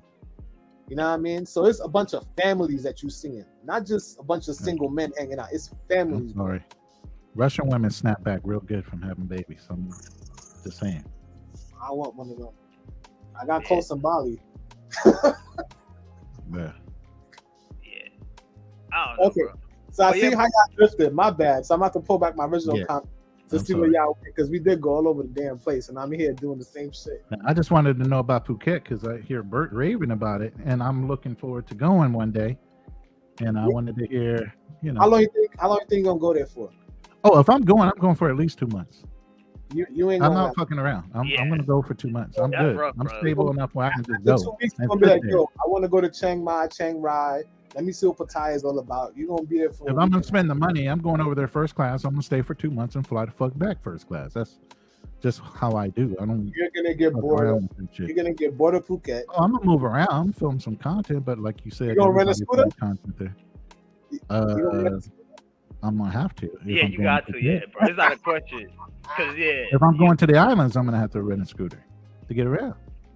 No, not really. It's worth it. It's worth it. We're in the scooter, because you get to see the beauty of Phuket. Because just driving around, that's one of the cool things about Phuket. If you're in a scooter, you just drive around, you go up to the cliffs, you look at the view, you got your chick on the back. Yeah, that's all cool in the daytime. At nighttime, you're not going to be driving no goddamn scooter. Oh, I'm never going to drive at night. No, I'm an old guy. I don't hang out at night unless I'm at a club or something. Just be driving on the streets, wandering. You don't get to the club. Huh? If you stay in Patong, you know everything is like 40 minutes from you. Even the hotels from the clubs. Yeah. They're It's not not- in a club district right up close to the hotel area. Wait, hold on. You say the close of 40 minutes from Patong. Wait, nah. If he's because there could be traffic, right? And if you want to go to what is it called, Old Town or something? Old Town is where all the most of the clubs are at. And they don't have taxis at night to drive around. They do, but you're gonna pay. I mean, it's still not gonna be a lot of money for you, but it's not. It's gonna pay more than Thai prices. Then you gotta wait. You gotta wait like sometimes 30 minutes for a cab. Where else I gotta go? I'm not in a rush to go anywhere. Yeah, I mean, if you stay in that kind of Patong, you're not gonna have to wait. I mean, yeah, that's crazy, bro. I'm in a relaxed mode. I'm not in a rush to do shit. You can't rush me to do shit. From Patong. What? Where are the clubs at? Are there clubs in Patong, or is it more just a laid back kind of? You talking about the clubs on Bangla? Well, I'm asking you because you say the clubs are close by. So I want to know what clubs are you? Bro, if you stay in like Best Western, you walk like 5 minutes, you're on Bangla Road or Walker Street. Like, what are you talking about? So you're saying, well, there's only probably one club you would go to. Is that a good hotel? Yeah. But don't put me on no rat infested hotel, bro. I don't. Nah, I'm not gonna put you on no, bro. Nah. So that Best Western is good. Like, but I'm saying like he's making it seem like the clubs are like 40 minutes away. Like if you stay in Patong, the clubs are not gonna be in Walking Street. That's what I'm telling you. The clubs are in OC. I don't care about Walking Street, bro. Yeah, you're gonna go Walking Street one time and you're not gonna go. Maybe I'll just find a Thai girl and just hang out at night. You know, we'll just go out during the day. Where you gonna find that? Oh, I'll find them. Where? I don't know. I'll run into them, but I'll find them. I have that much confidence. I'll find somebody. You're gonna find on Bangla Road, probably. Yeah. If she's near a club, I ain't picking her up. That's what I'm trying to explain to you, bro. They're not just walking. Phuket is different. No, they're not just walking around. Listen, I might find her in Bangkok and fly her around with me. If that I find one, I travel. If I find one that I'm reliable on, I will take her with me around. You get what I'm saying? I don't want to have to reinvent the wheel. If I find someone I'm comfortable with, I'll keep that person the whole fucking time I'm there. I'm gonna just tell you, set your expectations real low with Phuket. The beach is dope though. Damn, yeah, Phuket is dope. I mean, but yeah, meeting people in Phuket is kind of weird. You gonna let him dog your town out like that? He said, Phuket, yeah, I would say don't Phuket is not Phuket, Bert. It's not like defend Phuket, Bert. You know what I do in Phuket? If I find a black girl that I can settle down with, I'll settle down in Phuket with a black woman. Here's the question: if you met a decent travel or touristy type of person, African American, or from the continent, would you take her around to other cities with you, and y'all just travel together? I literally did. Yeah, I did. Okay, that before. well, that's what I would do. That's what I would do. I mean, if I found somebody I was comfortable with and she was comfortable with me, why break up the pair? Let's just go ahead and travel around the country together until she has to leave or I have to leave. That's you literally just stood my life right there. I literally just did that. Yeah, that's what I would do. I'm not going to hang out in clubs to pick up chicks. I don't do that shit. I'll find one that I can deal with, and that's the one I'll stay with. If I was to take any chick somewhere in Thailand, I would definitely take it to Phuket. So yeah, Phuket, you have a good time. The lovers. Yeah. I mean, it's okay. Here's Bert's recommendation right here. He says he stays on Beach Road in Patong. Everything is right there in walking distance. Hey, he stayed right there. He didn't really move around there. He was there. Hey, can I say something about Come on. Although, go ahead.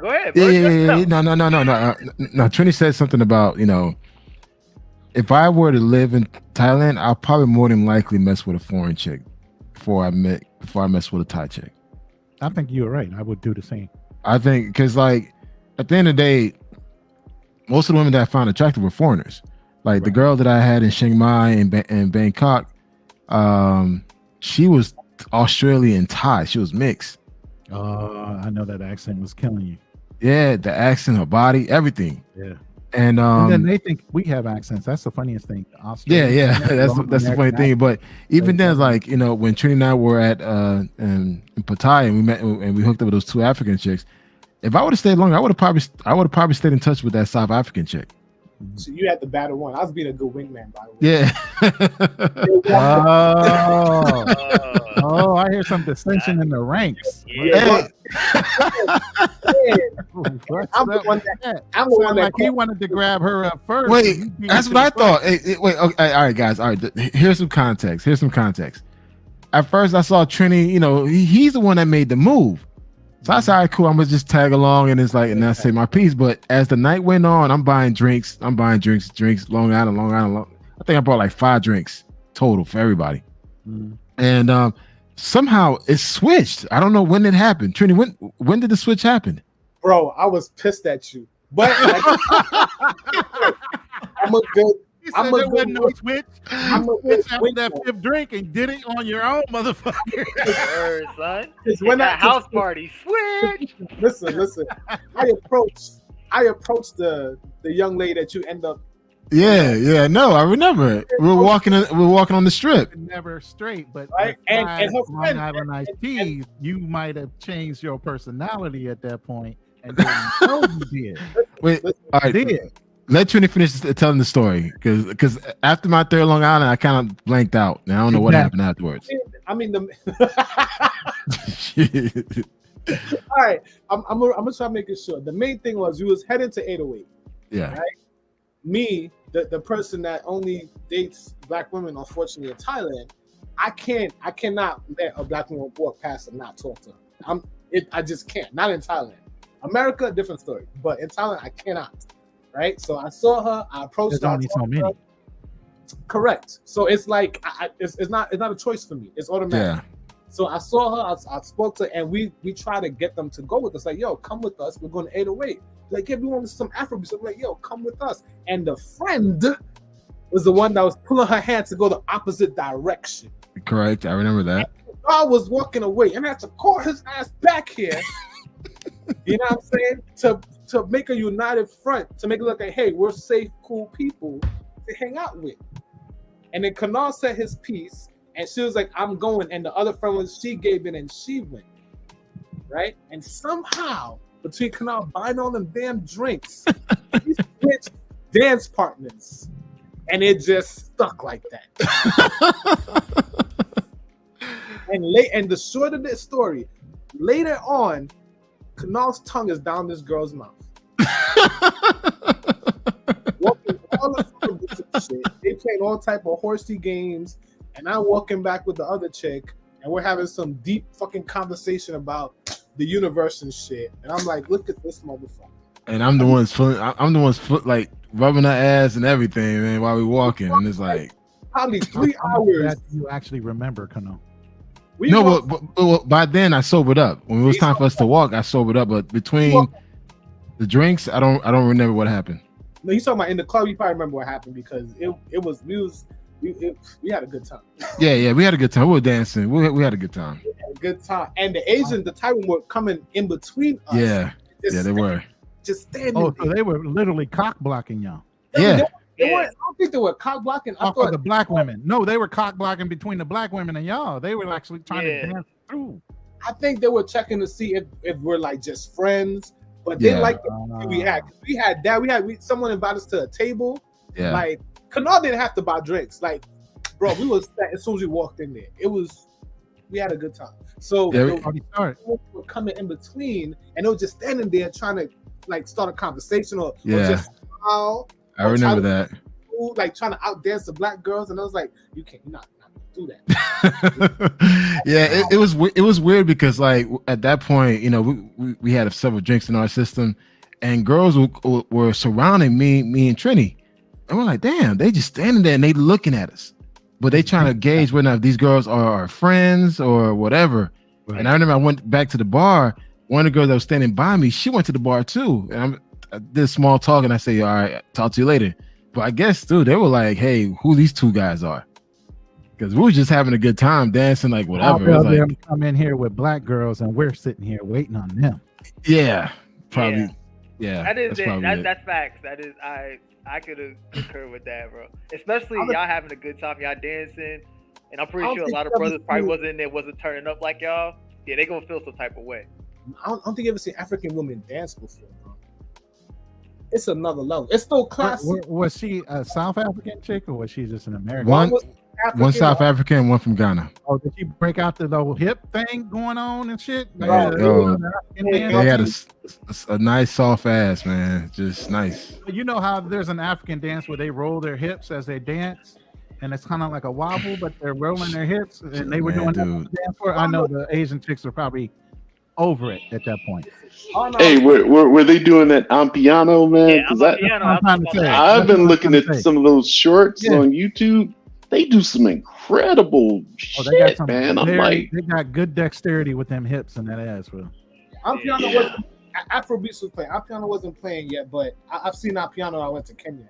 Yeah, that shit's on another level, man. Like for real.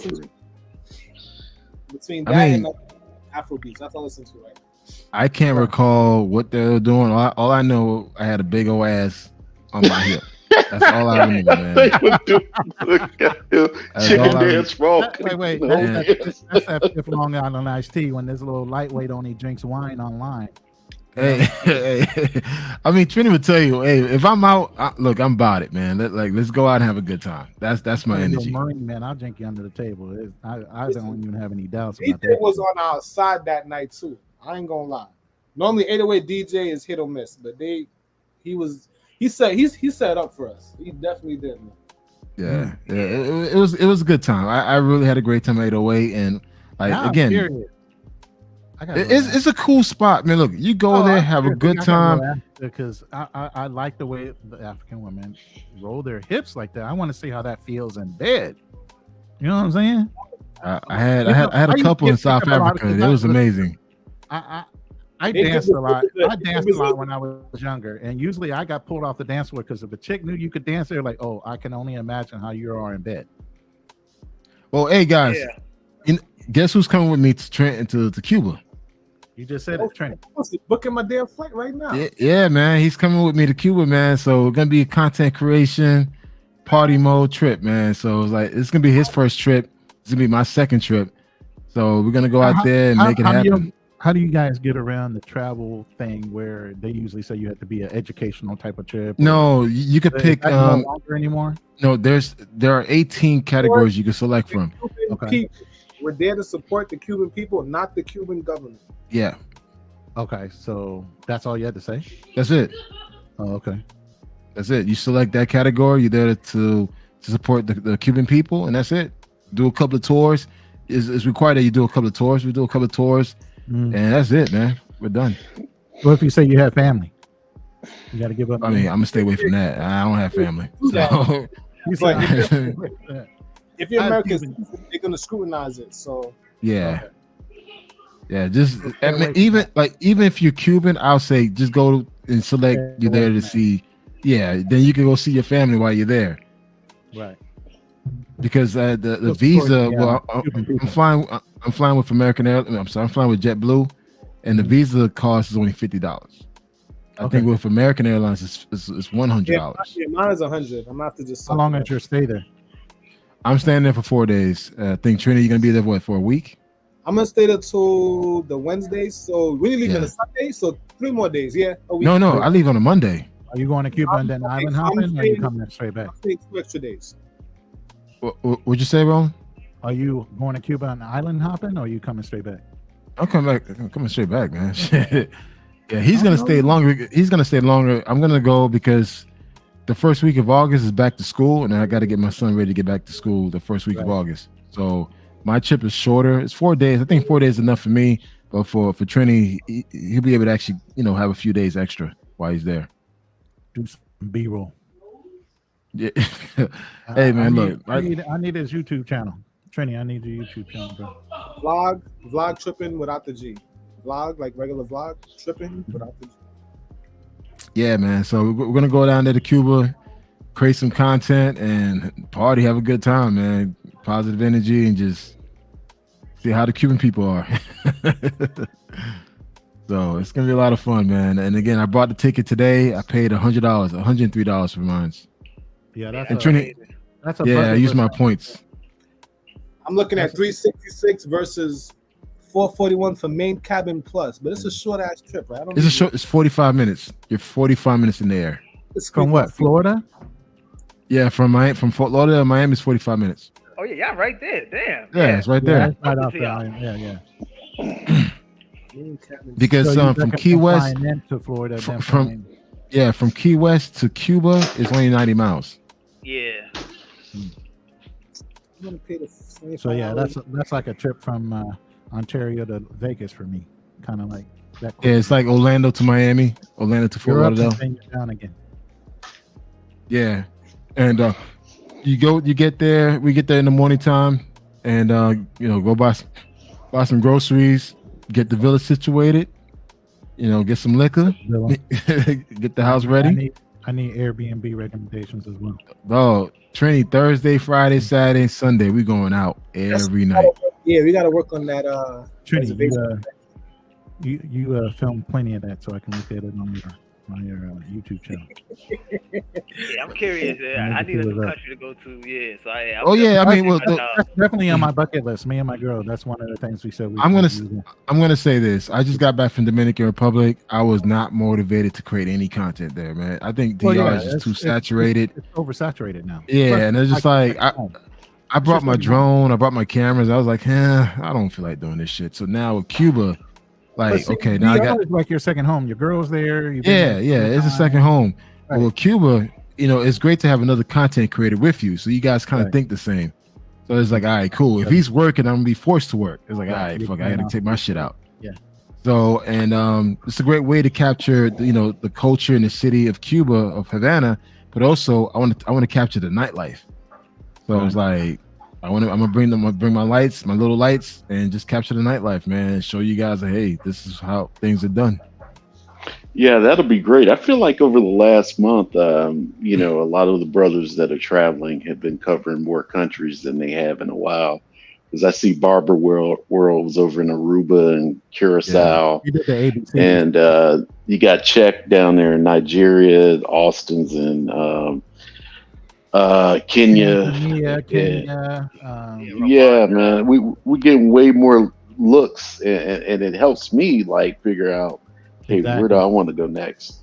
So I think it's really good you guys spread out. Yeah, it's been really good. I think Cuba's going to be a lot of fun because, again, Trini, I want to make sure Sunday's beach day. So whatever chick we have, we just invite them to come to the beach, hang out with us, man. Go out to Verdado Beach, white sand.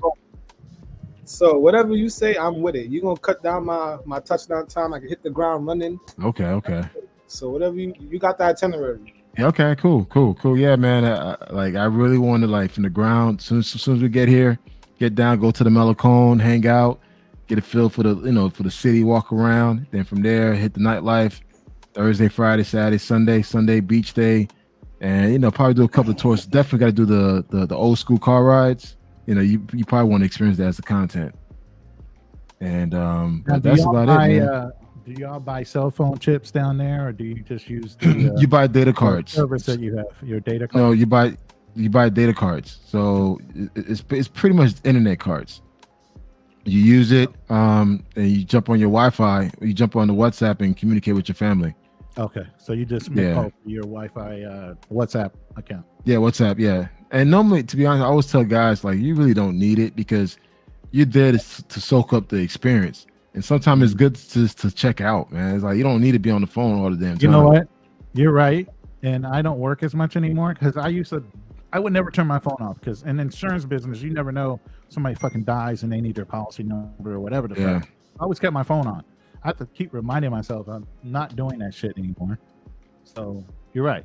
I don't necessarily need that. It's gonna be a lot of fun, man. And I think too, with Trini and I, we're gonna probably do several content together. Some collaborations. And again, this is a great opportunity for us to show, hey, this is a different side of traveling. You don't have to be that one track mind type of thing. So it's gonna be a lot of fun, man. I'm super excited. I just bought my ticket, by the way. So all right, cool, man. I'm super excited, man. I'm super excited to bring some along with me, especially with this as being your first trip. And again, I think Solo RD, he said he may come out there. He may pull up. He's another content creator. So I'm like, all right, cool. So hey, we can all just collab, man, and just create some great content and party at the same time. Yeah, I'm looking forward to seeing what you guys bring back. Yeah, man. I mean, as far as content, I ain't talking about anything else. I'm just saying. We're gonna edit their video fastest. That's what I want to see. Well, yeah, that's true. I'm gonna keep mine simple. I'm not gonna bring all my cameras. I'll probably just bring the Insta360, bring that and the Pocket 2, and that's it. I'm good. The X3 360, you can actually do me mode, and it still films. Yeah, I know. And it actually has the wider format, so you can still break it down to regular. You know, if you want to do YouTube. And here's the thing, Roland. I had this Insta360 since October last year, and I only used it once. Yeah, I've used mine a couple times. Once on the ship, and then a couple times on my move, because I actually filmed my move from Missouri to here, so I'm actually making content from that. So, I just went to man, I did a range day with it, so I'm actually gonna break that out into content. It's gonna be a lot of fun, man. I think the Cuba trip is gonna be a lot of fun. You know, you got a couple of content creators gonna be out there collabing and just exploring Cuba. I don't want to do this, you know, show you the hood. I'm not in that dumb shit, man. I'm like, hey, let me just. I might. Shit. I mean, okay. Here's the thing about Cuba. Finds the ratcheted ass places to go. Well, no, okay. Here's the thing about Cuba and some of these places. Cuba is unique because a lot of the hood areas is some of the most culturous areas in Cuba, and especially in Havana. Old Havana is like very historical, very like industrial, like old school industrial. So yes, you could definitely do that. But when I mean like going to the barrios, like you trying to be in the you know, get it from the dirt type. I don't want it. I seen it and it's depressing, man. It's just like. That's the only thing I don't understand. And you walking around, you can't help people. The kids are gonna constantly harass you. So if you into that, more power to you. But I done it one time. I was like, I can't do that again. Well, I went to the slums in Kenya, so okay. What? Go watch my channel vlog. I am, bro. I'm gonna go log in. I'm gonna go subscribe. I'm gonna be one of your subscribers. I got a YouTube channel too, but I ain't got shit to talk about right now. But I'm gonna go subscribe to yours. Yeah, I mean, I keep it 100. I went to some of the. I went to the slums in Tanzania too. Like, you know, the slums that I would be worried about going to is the ones in Nigeria, Lagos. Oh yeah, I think Check is there now. Yeah, I know he is. I've seen it. That's not like what the fuck, dude. It seems like you know some people. So what I was told from my trip in Africa, if you go to Nigeria, you need to be well with someone. Yeah. You can you can get basically kidnapped in certain countries. Yeah, there's a pathway there because I know one of my dudes. He's like one of those. He's a big YouTuber now. We both started, but he just went hard. Yeah, he went out to the slums and he went into like one of the brothel spots. But he had somebody with him though, and he made the connections ahead of time. So yeah, you can do it. I mean, any slums you go to, you want to check in. You ain't gonna just pop up to a slums and start wandering around recording it. You're an idiot if you do that. Exactly. Well, some guys do that, man. But hey, you know what, guys? It's been over 3 hours. Yeah. It's 3:00 a.m. Well, it's 2. Sorry, wait. 2 a.m. Yo, how close are you to being monetized, bro? Yeah. I'm already monetized, but I have a strike against me. So you can't. I have a strike. You can't. Yeah, I got a strike like 2 months ago. So what did you do? You saw too much TNA? Yeah, you know what? Okay, there was a video that I posted as a reel, as a short. It was the guy in Pattaya that got caught fucking on the balcony, and he got kicked out of the country. Yeah, that short had over over 200,000 views. Wow. And that actually helped my subscriber rate. Right. But next you know, YouTube flagged it and they nah, bro, you got to get a strike. So they gave me a strike and my strike ends in August. I just got a 1.1 million view video on my fucking TikTok that blew up my subscribership. Okay. 2 days ago. Wow. It's still running right now. I was like, what the fuck? That one video with Al Sadiq talking about Father's Day. Yeah. And how fathers have the fucking worst because it's Father's Day, that fucking video hit. I'm at 1.1 million views right now. Yeah, that's how it is, man. Yeah, But anyway, guys, it's getting late for me. I gotta get up in the morning. Hey, I really appreciate you guys joining the conversation, man. And it was a great topic, man. But definitely stay tuned. Cuba reports, Cuba and vlog videos, everything's gonna come through. It's gonna be a lot of fun, man. So we'll see what happens. Now, I pulled into this. what happened? I don't know how I got pulled into this conversation, man. Hey, man. Hey, You said we were being boring, motherfucker. That's how you got pulled up into this shit. These Atlanta streets that humble me, man. Hey, you just moved here, man. You still got a lot to learn, man. Shit, I just moved to Texas. He just moved to ATL. Yeah, he'd be all right. Anyway, guys, you guys have an amazing, great night, great weekend. Happy Father's Day. Your logo on vlog tripping. Yeah, little plane. Yeah, and you got the Beats flag. What is that? A Beats flag, or is that what country is that? Trinidad and Tobago, Trinity, man. Oh yeah, okay, Trinity. Okay. Yeah, well, yeah, I'm gonna subscribe to your channel too. So yeah, I think we need to do a debate. You pick Pattaya over Bangkok, and I don't know. Like I said, I think Bert needs to get involved in this Phuket thing. Listen, I really debate on that. Bert's one of those quiet whisperer travelers, man. He's all over the place. He'd be moving in silence, and Kanal, real quick. That motherfucker got a lot of information. Yep, what's going on? Title your video, Phuket versus Pattaya versus Bangkok versus whatever. We could really go in and compare. Break down a whole freaking continent. All right, so KG, that sounds like an open challenge, man. You down for that? Oh yeah, I'm down. Yeah. Say less. Okay. All right. I'll set something for next week. Wait, who's gonna do Phuket though? Bert's gonna do Phuket? But you got to get Bert to agree to want to come up, man. Yeah. I'll talk to Bert offline and say, hey, if he's down, because I can chime into the conversation as well. You got to get involved, bro. We can just co-sign us if we're right or wrong. We all been in those places. Yeah. But yeah, man. Yeah, but I think we can talk about that. Than anybody else. Yeah, we can set it up. Yeah, it's late. Yeah, I know you got to be out. Yeah, but yeah, we can set it up in the background. Yeah. All right, then. Well, hey guys, I'm gonna drop you guys off. I'll talk to you guys offline. I'll get a referee shirt. I'll just be the referee. Yeah, most def, man. I'm just trying to. Most definitely. Yes, sir. All right, Roland. All right, KG. All right, guys. Look, man, this has been an amazing ride. Great conversation. Didn't know the live's gonna go up to 3 hours. Again, do you need to have game to meet foreign women or domestic women? No. Just continue to work on yourself. Put yourself in a position to win.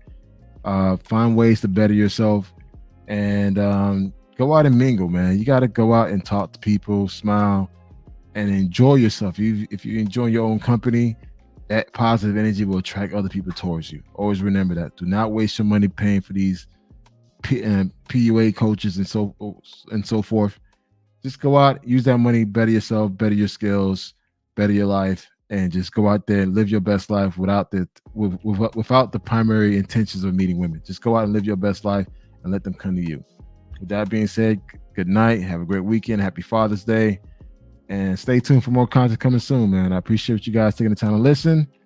Have a great night.